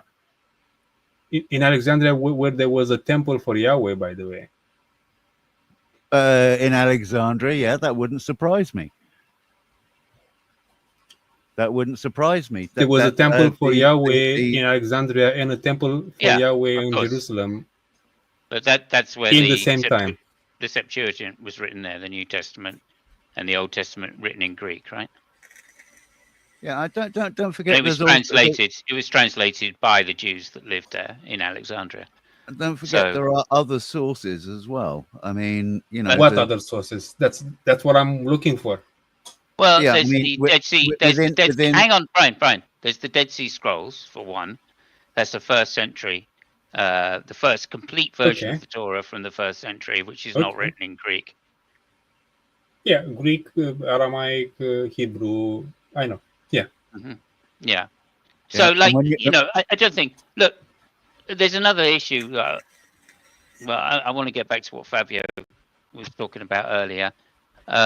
However, just to try and put this in some perspective, look, language for the masses didn't exist until the Phoenicians. Anyway, right? And it certainly didn't exist in any easy sense to use before the Greeks. And even under the Greeks, it was still very ambiguous. Wait. Written You're talking about written language, right? Written languages. I'm talking about written language, not spoken. I think the Egyptians mastered the spoken language quite well. I think the Sumerians mastered the written language as well. No, Syrians. No, because it was I don't think that's the case, and this is why I don't think it's the case that the Phoenicians even mastered it, because they didn't have the vowels, right? Needed to define words closely. Mathematics goes back a lot further, by the way. Sure. Correct. Yeah. Well, maybe. Look, the point I'm making here is that spoken language, right, is fine. Where you had that, the Egyptians go back, to 5000 BC or whatever, 4000 BC, with some kind of very well-constructed spoken language, as well as the Mesopotamians, the Sumerians as well. I'm not disputing that. The point I'm making here is that the new language of the Egyptians, the common language of the Egyptians, is 1800 BC. Okay? I don't dispute that. Okay. Where is the Hebrew in that? That's Aramaic. Where? That's spoken language. Show me. And there are records of Canaanite in Egypt. Show me the Rosetta Stone for Hebrew. I'm not showing you the Rosetta Stone from Hebrew. What I'm saying is the reason the Rosetta Stone is the Rosetta Stone is because the Coptic Greeks preserved the language of the Egyptians. What that has to do with the scripture, with the Hebrew scriptures, though? Because that shows you that Aramaic is the lingua franca that was spoken all in that region from 1500 BC on until. Wait. Aramaic was one of the languages on the Rosetta Stone. No. Am I wrong in this?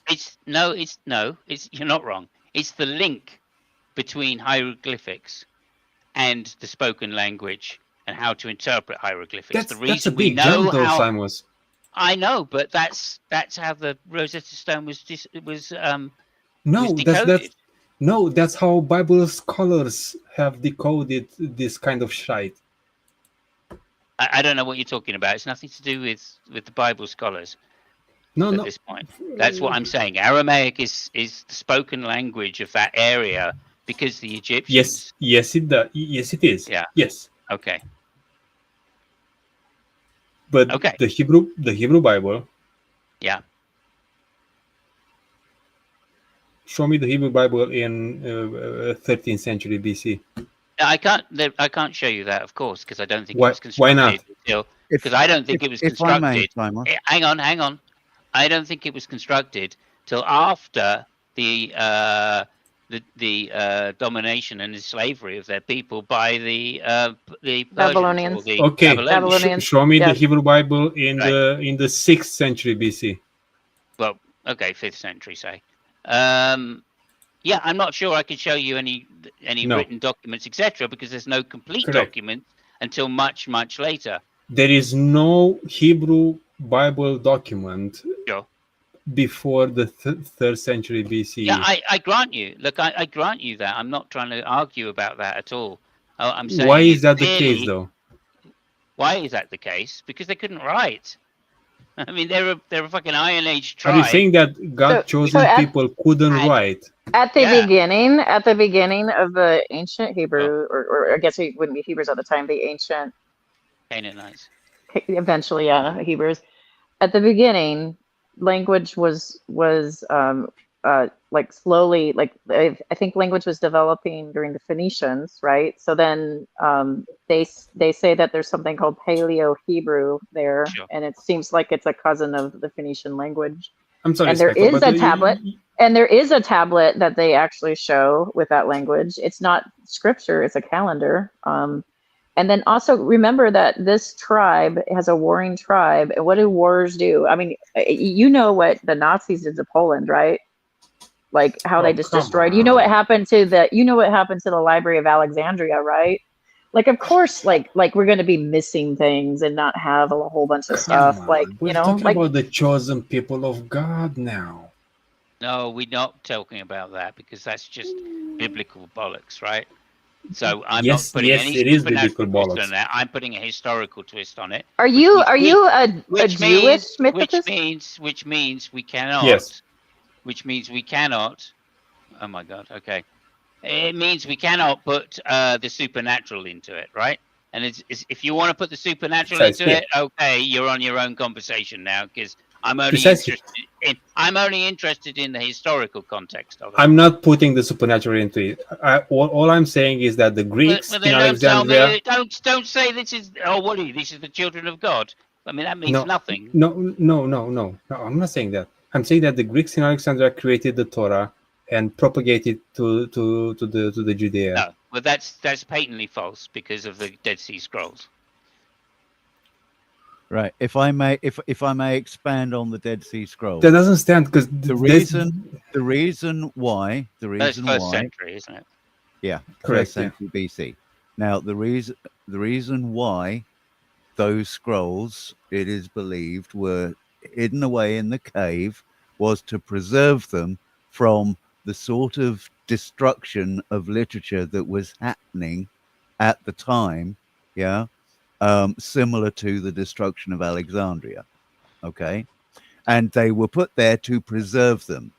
Now, prior to that, given that you've got a collection, hurriedly collected all this shit together to hide it, to preserve it, that was taken from stuff that was around at the time by those people. Okay. Now, to have accumulated literature, let's call it, okay, you're talking about, you know, the gradual accumulation over generations. Yeah, because that's how human beings work. And we know, and we know that we know Right. that we know about the movement of the Canaanites, yeah, and the merging of the Canaanites from other sources because it's written about. Where was written about the merging of the Canaanites? The stuff that's going on in that part of the world is written about in Egyptian hieroglyphics for one source. Okay. Yeah? There are also I forget what it is, but there's various Persian stuff that's come up through archaeology that also tells the stories. Yeah, the Cyrus cylinder. Yeah. All these powers wanted to erase Hebrew literature for some reason. There was a pogrom, for want of a better word, that resulted in the Dead Sea Scrolls being hidden away, and they are dated, I think, as Simons is saying, to 1st century BC. Just like the Sphinx's faces were not deformed like on their own. That wasn't nature that deformed them. Somebody like catapulted it away. I'm like, bitch. I mean, the Sphinx, like that's what been happens. remodeled at least once, if not twice. Like the Babylonian gardens, where did they go? Like it was supposed to be one of the 7th wonders of the world. Where did the Babylonian gardens go? I don't see them, so they never existed. Yeah, and if we're talking about the Egyptians, let's remember that Cleopatra, is closer to us historically than she is to the earliest pyramids. Yeah, That's and what's we wild. have I always forget archaeology how from that back is. Yeah. then. Simons, why did you put the people in quote marks? We know what sea people were. We have culture, material culture from them. Yeah, we know their culture. Sure. I'm not. I don't want to deflect from what we're talking about. The reason it's in quote marks is because it consists of many tribes. Yeah, it's not one tribe. For many people, but not for the historical reference that the sea people references to. It's not one. So it's not one group of people. It's many groups of people. Right? Yeah. So that's why it's inverted, because they're not like a nation, or can't say it's the Persians or it's the whatever Babylonians or anything. Do you understand that specific geographical location? Sea peoples don't have a specific geographical location. Correct, because they were invaders. They were displaced peoples. No, I mean they can be invaders. They can be invaders from one specific geographical locations, like the Persians or migrant. Or wherever else. But the point is they came from various different places in Europe. There were many tribes together, as the Egyptians list them, right? So who knows exactly where they're from? I mean, right? My point is that you putting sea peoples in quotes, gives fuel to pseudo archaeology kind of people. Right, I don't mind. It's an umbrella term. I don't think we have much archaeology on all of the tribes. Right, there is a list of in the Egyptian records of tribes which they consider to be the sea peoples. Right. Yeah, we do.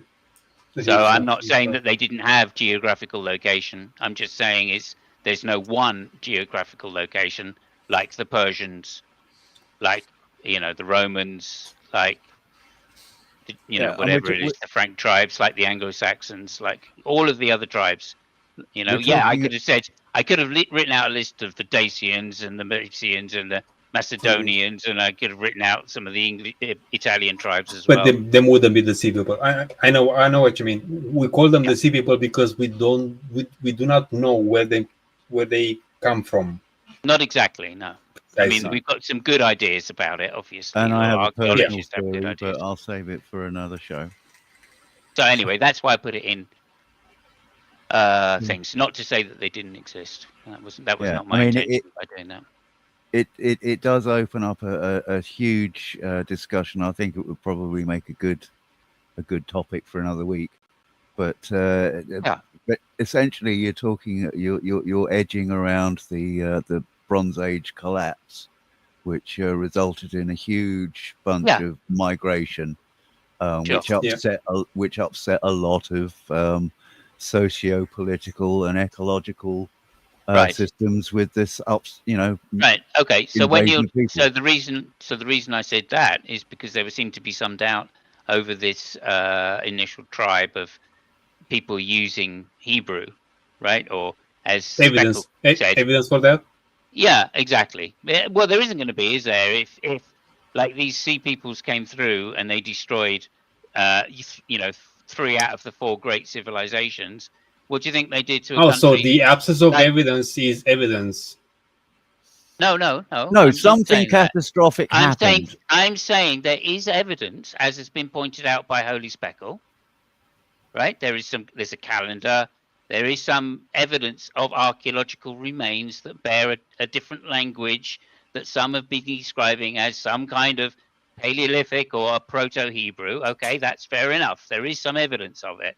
What it is irrelevant, right? And the reason we don't find much of it, I'm saying, is likely to be because that area in particular had been invaded and dominated by different civilizations through the millennia. Right? Persians, Syrians, Assyrians they called it, and Romans. Hang on. Yeah, and specifically, what do they call them? Philistines. Yes, the Philistines. Okay, so that's another reference that's in the Bible, and is led to I'm led to believe is a genuine reference that those people occupied that land somewhere after the Sea Peoples destroyed these other civilizations. You've also got stories about the fall of Troy in there as well. Correct. Sure. Where? What are you talking about? What are you referencing besides Homer Gilead? One more point for the Greeks. And the point being that other peoples in the area knew what was going on in Greece, and they wrote about it too. Yeah, because there were people that traveled. They had a trade. We started trade as soon as we started making cities. We started trade. Travel and trade is not new. Look at the spread of humanity across the globe. I'm sorry, we're really getting off any kind of topic right now. I think Nymph, if you have if you have some point to make, Nymph, please say it a little more concisely than what you've been saying so far. I think we've done enough to show, we've said enough to show that there is certainly evidence that there was a language which it could have been written in, and that doesn't guarantee that it was written in that language or whatever.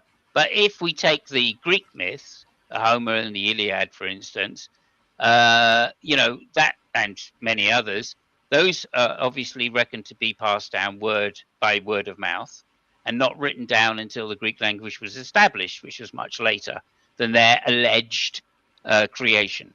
And there's no reason to assume that the stories of the Bible, the early stories of the Bible at least, of creation, and these other ones which have been heavily influenced by the Mesopotamian myths that weren't written down until the 5th century, had some earlier germ in their own culture, right? I don't think there's anything to say that they had a Torah, a complete Torah, in any time before the 2nd century. Right, because obviously some of those books are just heavily influenced by Mesopotamia. Right. I will end this subject with this thought. Thank you, if I may. The entire Torah, the entire Old Testament of the Christian Bible, already existed in the Greek mythology. Sure. Yep, that is a recent theory that I've heard said. Yes, and there are some good analogs. That's 6th, 7th, 8th century BCE, way before the Septuagint has been composed. Right. Okay. Yep. That's all I'm saying. Yeah. Okay. I mean, I don't have a lot of issue with with that. I think the later story and certainly the Gospels are heavily analogous Yeah. to Greek myth. But then it's what you would expect, right? The same thing happened. Yes, The yes. same thing happened with the Babylonians and the Sumerians. They copied the Sumerian myths and Yes, then but expanded on those. The to hear Akkadians that copied. Yeah. to hear that the book of Isaiah was written in the 9th century BCE. Oh, I don't think anybody's claimed that. You know. There are a lot of Bible scholars that says that. Well, there's a lot of Christians like that, and they may some of them may be Bible scholars, but I would argue that they're heavily biased. What I'm saying is that there is a bubble of Bible scholarly thing that is centered around this idea that the Hebrew people wrote this stuff, thought about this stuff. Some stuff has been erased because God's enemies has been a lot of them, and stuff like that, and then peace come, and the Greeks has been blessed to translate our scriptures into their language and propagate them into the world magically. That's a bit far-fetched. Yes, I kind That's of all agree I'm saying. I kind of agree with most of that. I do think that there is I do think there's reasons for it, and like I'm saying, it's more of an explanation of a dogma by which the culture can be built around. Right, and I So also hang on. No, you said you finished. All All right. I'm never sorry finished. to say that. So that's why I said what I said in return. Brian, you want to say something to finish, please, and then we're going to go to sorry. Speckle, and then that's all right. Go ahead. Brian. Basically, all I would say to finish is, in addition to schisms, as I've just put in the chat room, as peoples and cultures mix, their similarities, often derived from similar sources, given they're in the same area, also merge. And with regards these migratory peoples, there's also lots of archaeological finds of idols and other imagery that also places these cultural affectations in the area in the period. So there's a lot of evidence to suggest the narratives that we've been wandering around. Okay. Dating's very difficult. Just to add. Yeah, dating is very difficult, but that's where interpretation Thank comes you. in, as always. Holy Speckle.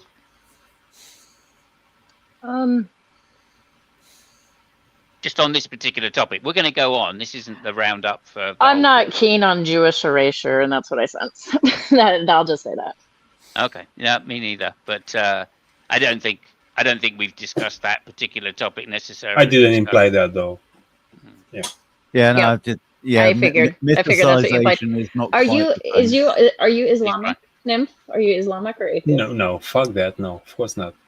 He said he was atheist. Yeah, he said earlier on. He's Most Jewish erasure people I see are Islamic as well. I'm not Jewish erasure.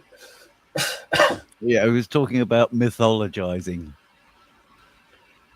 And let's Not even face that. it, a lot of Okay. religions contain a lot of myth. Yeah. Okay. Did you want to clarify your position there on this particular point, myth, or not? I'm not trying to erase Jewish history. I'm just saying that the Jewish scriptures has been pertained to us as the Old Testament, the Christian Old Testament did not exist before the 3rd century BC. That's all I'm saying. Yeah. Okay. Thank you. I wouldn't disagree totally. I think it probably was a little earlier than that because I think they needed to coalesce around some kind of cultural affectation. I probably got the wrong century, but it's in the same neighborhood. Yeah, I agree. I agree it was written down then, that's for sure. I think it was coalesced. And it bears the mark so clearly of the Babylonians that it had to be after that period. Yes. So, I mean, you're still talking 5th century at the earliest. And that is just the coalescing of it. That isn't actually what we actually read today. Anyway, that's another point. Fabio, please take us away down some other line of questioning, or at least back to the topic of where we kind of were before we got derailed again. I think that one of the aspects that we have missed in the conversation is the one that we talked about I think it's an hour ago now. The fact that we are all Anchidori if we start from the position that Jesus either existed or was a historical figure or whatever. And as I said before, we are just ignoring the big elephant in the room of millions of people that actually believed that Jesus was divine. And that brings back to the point we just made at the beginning of those many denominations and the justifications or the reasons that this denomination gave in order to justify that their vision, that whatever, is the right one, and the other ones are not. So, but I honestly don't know. Maybe Spackle could give us an answer. She's the closest one, at least in this in this panel right now. What was your question again? I'm sorry, I got distracted by my old dog. He was being weird. Sorry, sorry about that. No, it's okay. So basically, in a nutshell, most of the conversation has been hindered by the fact that basically all the people talking, they do not believe that Jesus was a divine figure and whatever, right? So it's easy to go in the route to say, oh yeah, I mean, I can interpret the Jesus character, I can I mean, the fact that some inconsistencies, it doesn't really bother me, because to me it was just a figure which was described. Probably it didn't exist, probably there were more of them, but it was just a human walking by. I get what I can from the books, and that's it, right? So that is one issue, and that's it. I'm fine with that.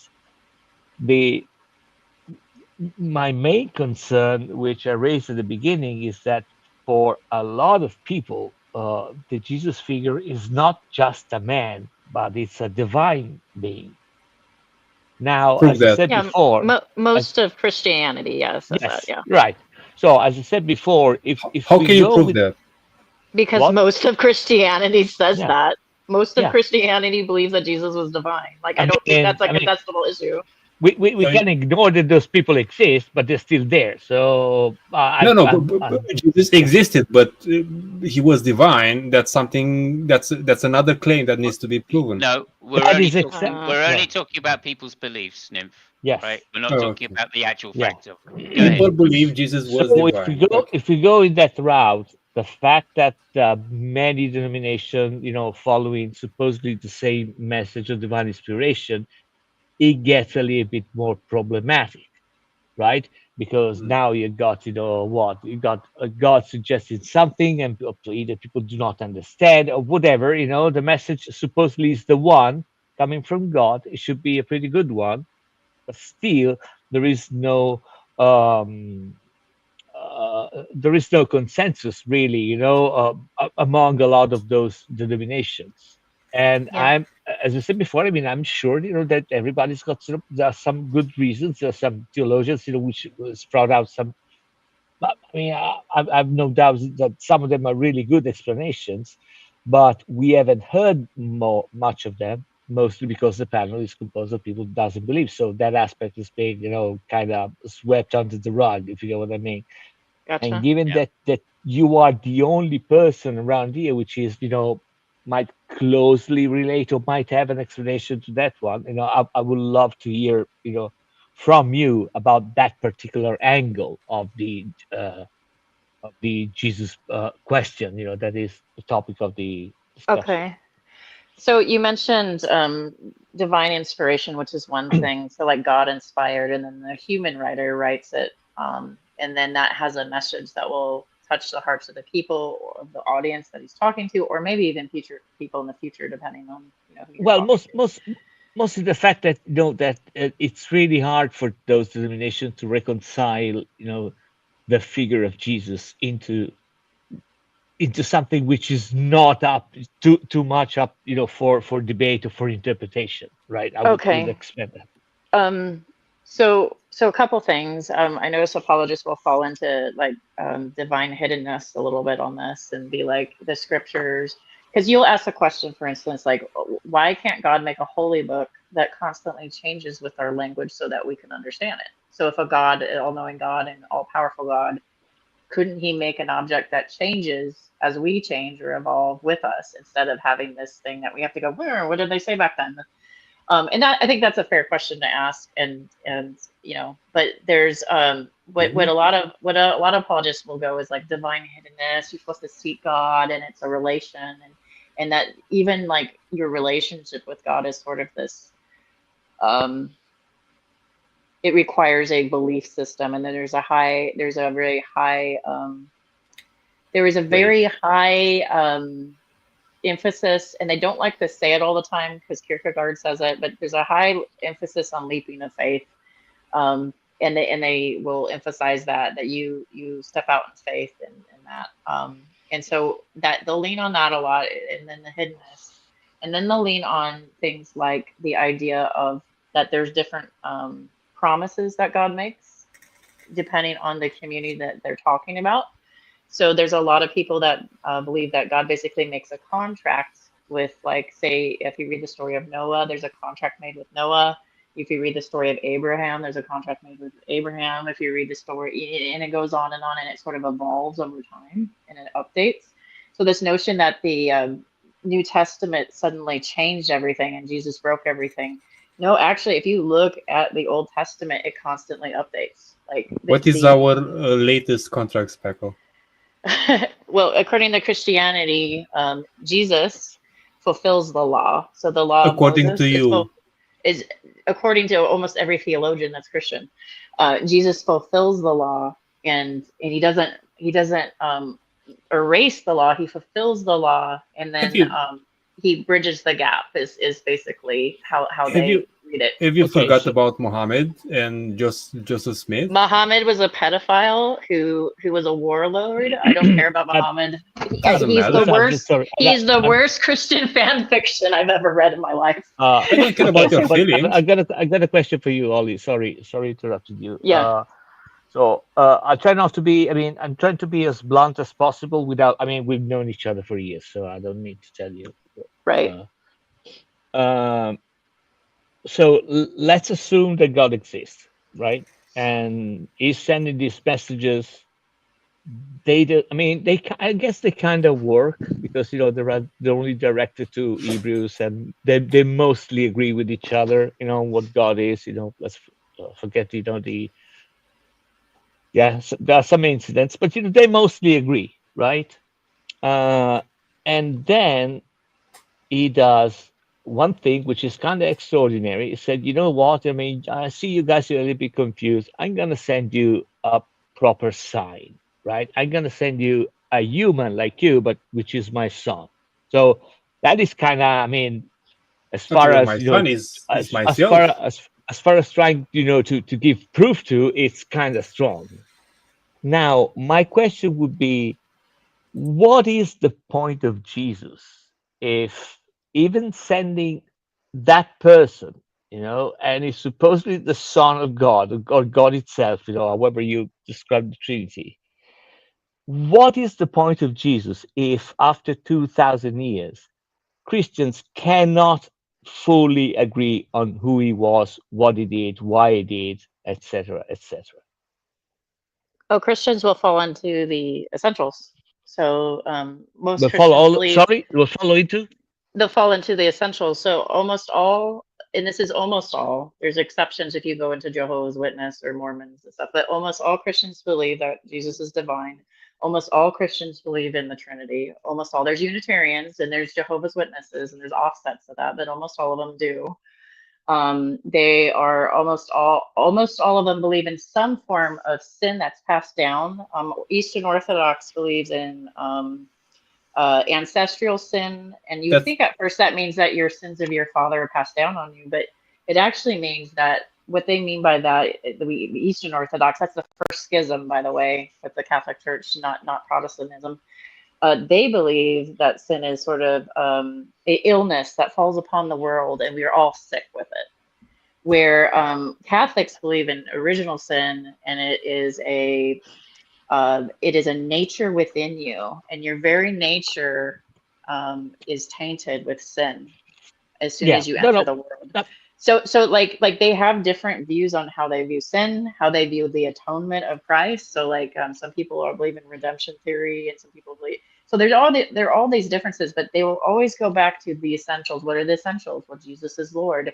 What are the essentials? There is only one God. And they'll go through those essentials, and that's what unites most Christendom in that family. But then when they try to answer like who Jesus is, it splits because of how you view Scripture or how you view the church. So like, for instance, Catholicism puts a high value on both the Pope, the Vatican, the church itself, and the influence and the cultural influence, sort of like Judaism. Judaism also puts a high value on tradition and culture. But Protestantism doesn't.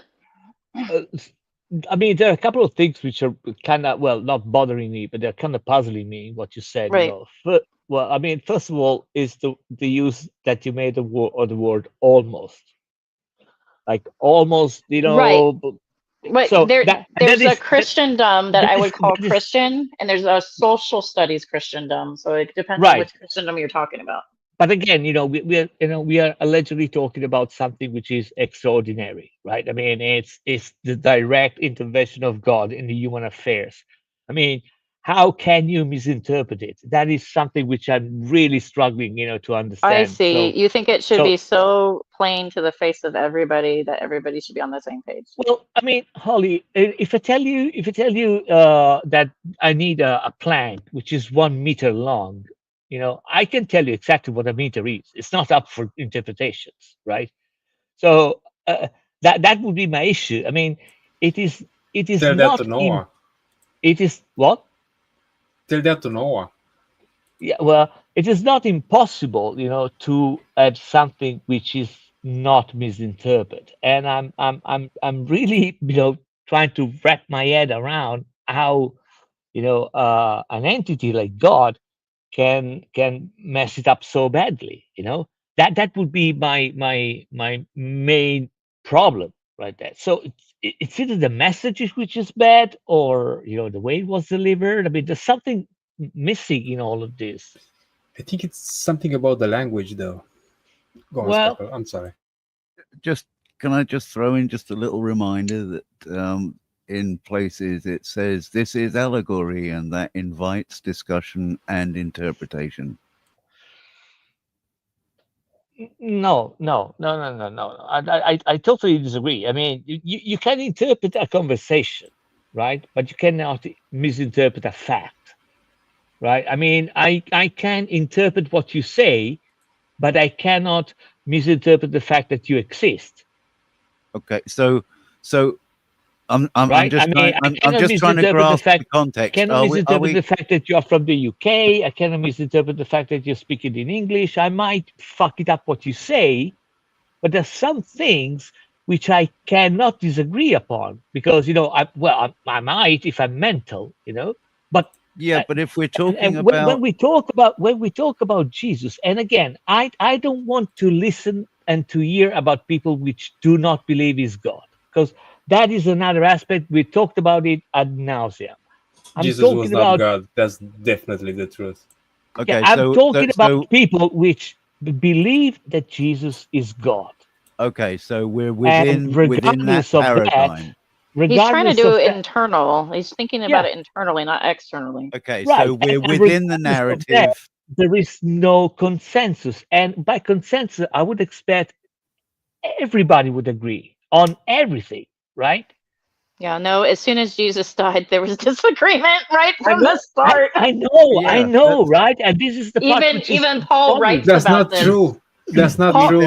Paul there are writes about only- it too, and That's not there's true. disagreements. Jesus had There to are die for the only- there are disagreements to only begin. 4 canonical gospels, but the number of gospels that were actually written, many of which there are copies within the Dead Sea Scrolls, such Oh, as the Gnostic Gospel of and Mary, Gospel of Barnabas, Gospel of yeah, they got Simon, strong and- armed out because it was too Gnostic. They're like, forget that. Yeah, yeah, they exactly. threw 'em out. And they were left out because there was too much actual knowledge about Jesus and his life and blah blah blah blah blah. The church wanted nothing to do with it. It was not mystical enough. That's why it was left out. As Speckle says, it was too Gnostic. Well, and the Protestants but- picked out more books, and Right. and the church that has the most books of the Bible, by the way, is Eastern Orthodox. I think they have 80 or something. Like they have the most crammed in there and accept the most. Yeah, which is interesting. But there was also a later trimming of books from the Bible into what they call there's a collation of it called the Apocrypha. yeah. Right. Yeah. Okay. Let's not get dragged down again on the kind of But yeah, this goes back to what I was irrelevant saying details about of it. closing canon. I think what Fabio was asking was, how do Christians answer why it's so difficult to get on the same page of who Jesus is if he's declaring himself God, and why it would have to be intentional hiddenness, and that I think that's what a lot of theologians will fall Sure. into, and in this Look, force. you're gonna Wait. faith. Speckle. You're gonna get a good answer. I'll come to you in a second, Nymph. I promise. You're gonna get. Let me just make this joke first. You're gonna get a good enough explanation of that just by saying they don't know whether he's a Capricorn or he's a Libra. Okay, over to you, Nymph. That's true, though. That's true. I There's a know. debate about when he's born. I know it's true. Speckle, you said intentional hedonism. Is that right? What did you say? You said intentional hedonism. I think it means hedonism. Why are we talking about hedonism again? I talked about hedonism about Dionysus. Did you just said like 15 seconds ago intentional hedonism? Or Did am I say that? Dreaming No, that? not hedonism. Hiddenness, I think she said. Divine hiddenness. Yeah, a lot of times they'll talk about divine intentional hiddenness. hiddenness. Oh, okay. Yes. Yeah. It's a mystery. We can't Like know that God will reveal himself. It says in the scriptures actually that God will reveal himself to some people and not all people, and it's purposeful. I think Right, but in Otangelo this, says it in plain black and white here. God gives enough light for those that seek and enough darkness to those that prefer to live Yeah. autonomous to God. Yeah. That's Of a great course, way but- to put it. Actually, that's how most Christians see it. Yeah, and of course that makes it unfalsifiable at the same time. So it has I know. extra theological and philosophical, but which shows. And also- just hang on a minute. That shows the Greek influence, by the way. Yeah, Right. The Greeks precisely. had the Greeks Totally. worshipped had a statue called the unknown God. Yeah. Right? Yes, And which that which is Paul preached that's at. Yeah. exactly, that's exactly what they've taken and tried to wrap around this idea of the Messiah to make it into this new cultural icon, right? Yeah. Like In the all cults in the are a Bible, cult- Paul. hang on.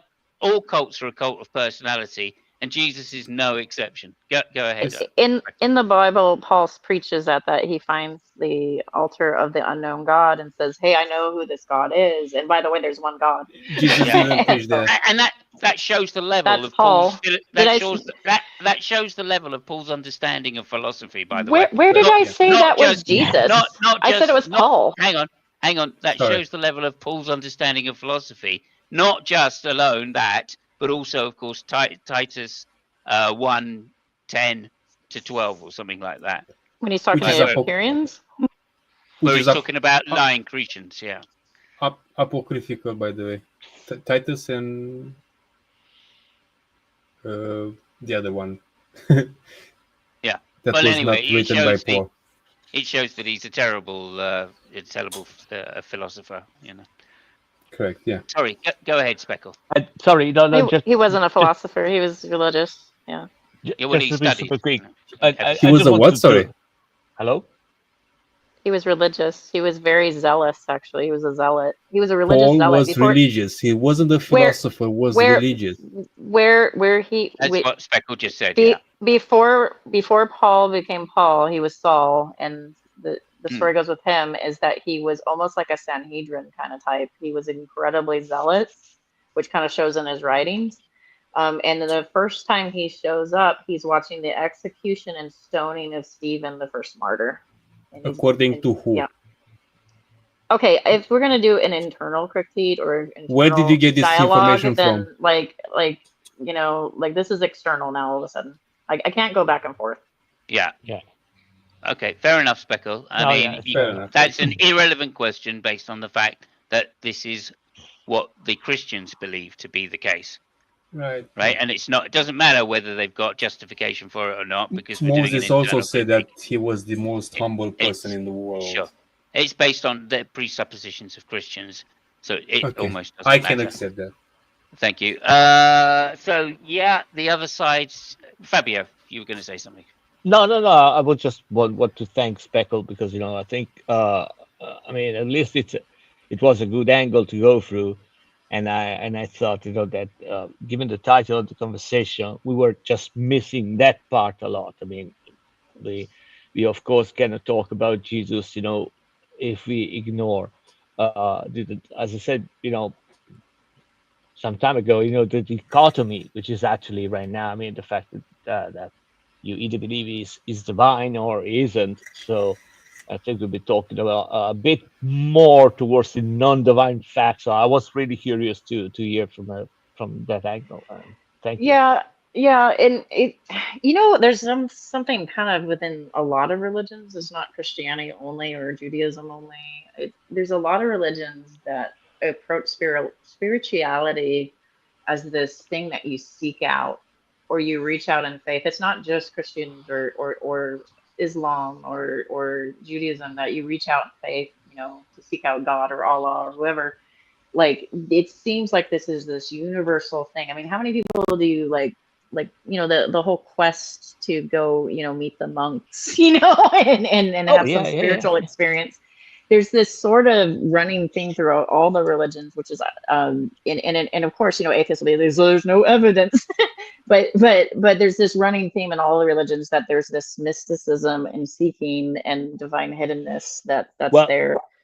Okay, I mean, you're right. I mean, but I think that if we're talking about, individual enlightenment, as I would, put in a general way, I mean, I understand there are various routes, but I mean, that is another can of worms, if you want to open that, the problem is that with some religions, not only you give like a guideline for morality or whatever, but they also make a step further than that.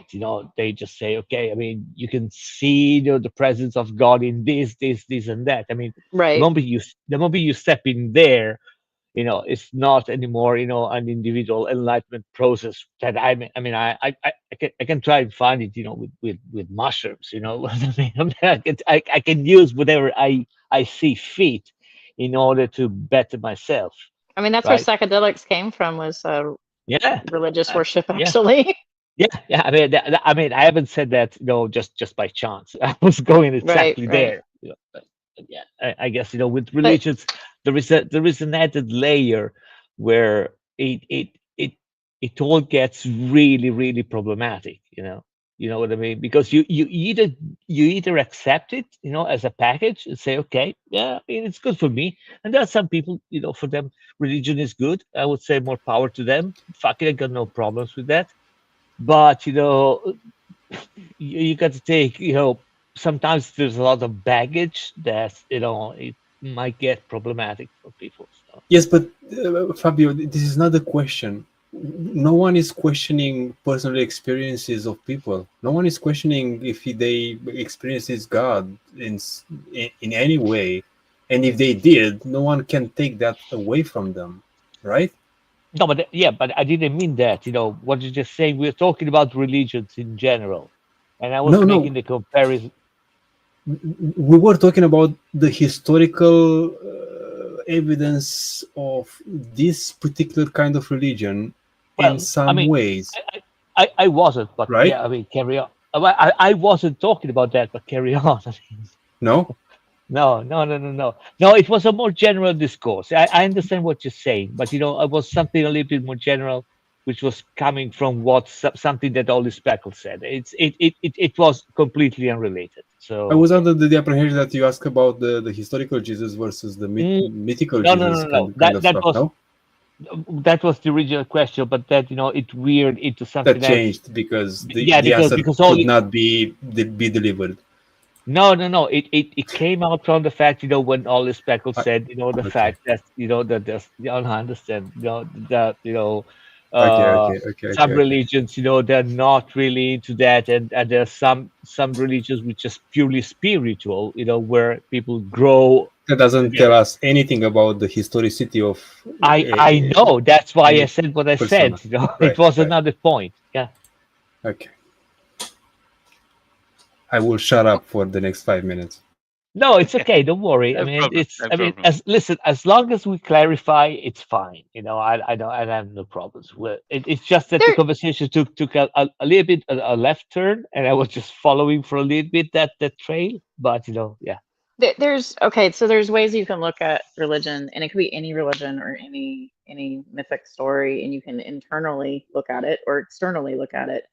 But if you asking me to internally look at it, I'm going to try to explain it internally. But if you're going to do an external thing and rip me back out again, well, then I don't. Which direction you want to go? No. Yeah. I think I got what you said. So yeah, no problem. Yeah, and again, I think that question of divinity, I think, has been answered. There are so many, even given an internal critique, there are still flaws, right? Even if you, but in fact, if not, there's more flaws, because we can clearly see the human construct, right, and the human limitations in these scriptures, right, and that then just begs the question about what divinity means if you're going to do an internal critique, and I think that's the point you've been making, Rabia. So I'm not too interested in further progressing that, because it seems obvious, right? Yes. The hallmarks. Let me finish up here. The hallmarks of these scriptures show nothing but being man-made, right? And that is the real issue, right? So. Precisely. And I think it was like that used to be a calling card for Christians before the 17th century, right? Because they would say things like, "Yes, but look around at all of these. People being religious with all of these slightly different ideas, but they all have these one common idea in thing, which is Jesus is divine. Therefore." Look, doesn't that show you that the truth of the religion at its core must be correct? All right. But as people became enlightened, okay, that argument was taken and turned on its head. When I get to the end, Brian, that argument was taken and turned on its head, right? And it became, well, look at all of these sects that all disagree with each other and are fighting with each other. Doesn't that show that this idea of this Christianity religion must be false? And both of those arguments, right, come from exactly the same data. Okay, so one is this essential simplifying and analogizing the text, right, making it all parable and all mythical. And one is the idea of do you believe in what the words say or not? And if you do, clearly it shows that it's man-made, which means it's false. The literal claims are false. All right, and that's the difference. That happened around. I think Hobbes was the first person to make that kind of argument in the 1650s or whatever. So that would be my guess. I'm not an expert. Now go ahead, Nymph, because you wanted to jump in there as I was talking. No, I just wanted to propose an intellectual exercise. How would one ever endeavor to prove that a person is divine ever? What's the mechanism in that? How do we go there? I can give you some philosophical answers of how people I've spoken to do it. Based on what we know today, which is not very much different than 10,000 years ago, by the way. I would disagree with that. Our understanding of the world is not much different than It that. is, yeah. I mean, It's much more the how the how can you do it? It's not difficult. I mean, I can just make a claim, and that's it. That's how you do it. Yeah, well, it can be a little more. It can be more sophisticated than that. No, right? I know. There are just- as many, there are as many atheists that subscribe to dualism as there are theists, right? That's true. And I always wondered how does that work? As a percentage, because dualism is not exclusively a theological proposition, right? Correct, There's yeah. nothing inconsistent with that, and but in some sense, and to my mind, because I'm a monist, I guess, then obviously I think that that's a like a powers of the gaps, right? That's kind of an atheism or God of the gaps argument. Yeah, the materialism of the gaps. Yeah, so I'm not keen on that either. But I hear there's a lot of atheists that are philosophically more sophisticated than I am that take it seriously. And if that's the case, then maybe that is a way to the path that shows that. The point is that you have to start with the presupposition in the same way as the religious people has to start with the presupposition. We don't say the P word here. The same presupposition, by the way.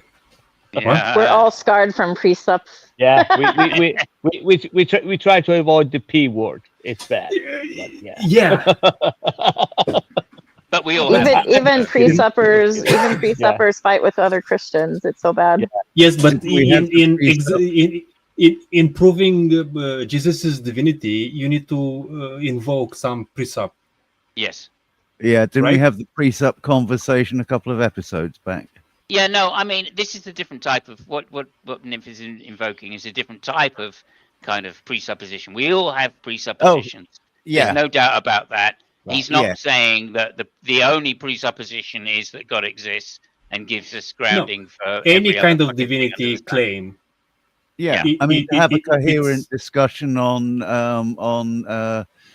Spock's ability to do a mind meld, you have to Right. presuppose the Star Trek Correct. universe. Correct. How was the truthness of that claim? Yeah, how can we judge it, right? It's a presupposition. We can't a priori prove it. That's for certain, right? There's no deductive argument that's going to get us to the truth of that conclusion. At best, it's going to be foundational, circular, or infinite regress, right? So, no, Right. I don't think there's any way to get to the truth of that. The only way we can do it is through some kind of after the fact justification Post by looking hoc. by looking at the material world, right, and giving some empirical data which shows that that is more likely the case, right, and that also seems to be almost impossible to do, right? No, it's not impossible. You can imagine it's possible, Right. right? Because you can give plenty of counterfactuals which show that that might be the case, but they're only counterfactuals because we've never found them to exist in the empirical world, I guess I would say, or the empirical viewpoint. Can I throw a philosophical wrench into the discussion? Before you do, I just want to warn everybody that we're going to be rounding up fairly soon. So by all means, throw it 3 in, hours. but we are getting to the end very shortly. So Okay. I'm Well, going to good be job going at around. Slovial then. I am going to be going around everybody and asking for a final word. But Brian, All right, I'll throw save it for that that. wrench. Throw that No, wrench no, now, I'll Brian. save it for my final word. If you want to, yeah, that's up Yeah, to you I'll save entirely. it for my final word because we are coming up to 3 hours, and it's a long one. Yeah, it's definitely a long one, but it's been very fruitful. I want to thank Nim for coming Absolutely, in it's been fun. and reinvigorating the conversation. Yeah, So it's been thank you fun. for that. Nymph, you've been a joy. Yeah, okay, so over to you, Nymph. What did you want to just say about that presuppositional view thing? Is there any point you were making with it, and if so? Is this the final kind of thing? No, you'll get another word after this, yeah. The claim of divinity stuff needs to start with a presupposition. No one can prove a divinity of sorts without making a claim for that divinity. It's starting with the conclusion to prove the premise, which is backwards kind of thing in logical thinking. That's why Jesus is God today. Mhm. That's what I'm saying. Yeah, I agree. And it's unfalsifiable once you go down this line of Correct. trying to justify it with a deductive argument. And I think it's almost impossible, slightly improbable to the point of being non-existent, to try and prove it through empirical means. And yet that's the dilemma, as far as I can see. If God touches the world, we should be able to prove it through some empirical method. And yet here we are, unable to do it 2,000 years later, even with all our scientific equipment. It seems more likely that it's false. No. We are able to do it. We are flayed with the whip of the Christianity to do otherwise in the last 2,000 years. I mean, I slightly disagree with that in terms of that kind of atheism. Empiricism has been with us for quite a while, and there were people in the, 17th. People have died for that, Simon. 18th century that said exactly that thing. In fact, there were some Greeks that said exactly that.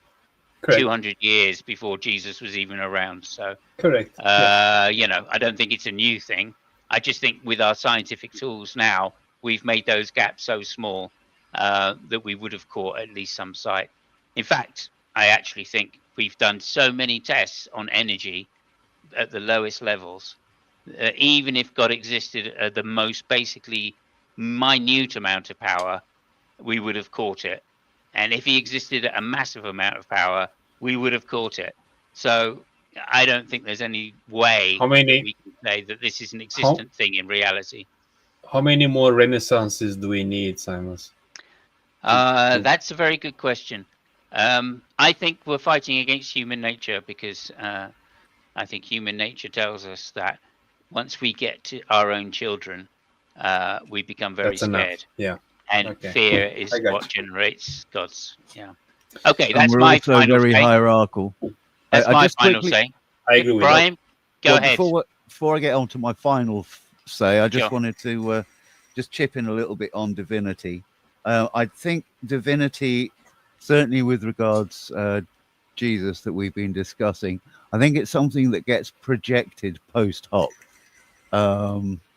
And I think only idiots, and we do see them, actually proactively claim divinity for themselves. I think that's a fool's errand, and there are a lot of Jesus people did it. that have died. Well, as I said earlier, what I've taken from what I've read in the scriptures, that too was a projection from his accusers. Gotcha. Okay. Yeah. But anyway, that's my thoughts on divinity. It's something that's projected post hoc, certainly in this instance. I agree. But as far as my final thoughts go, I just want to briefly introduce you to the true religion, the one true religion. I came across it in a film I watched the other night. It's called Control. And dogma is a very useful way of controlling a population because it gives you a set of rules, behavioral rules, societal rules to comport to. Okay, There thank you you go. very much. Headless? As usual. Thank you for coming to my TED Talk. Thank you so much for having your TED Talk. I really appreciate that. Do you know, maybe you can enlighten me. Who the fuck is Ted? I got no idea. You got no idea. Okay.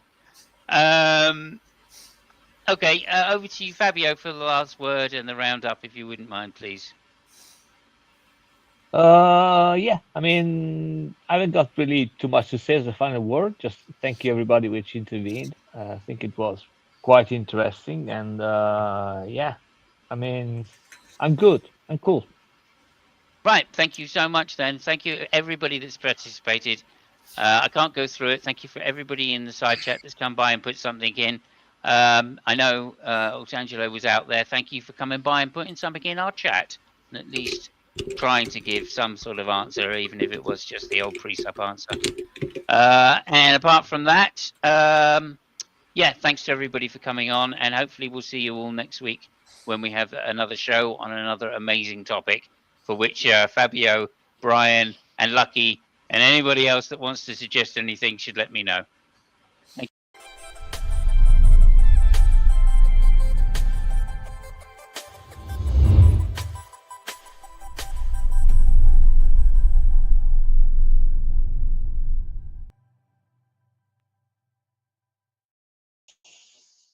And don't forget.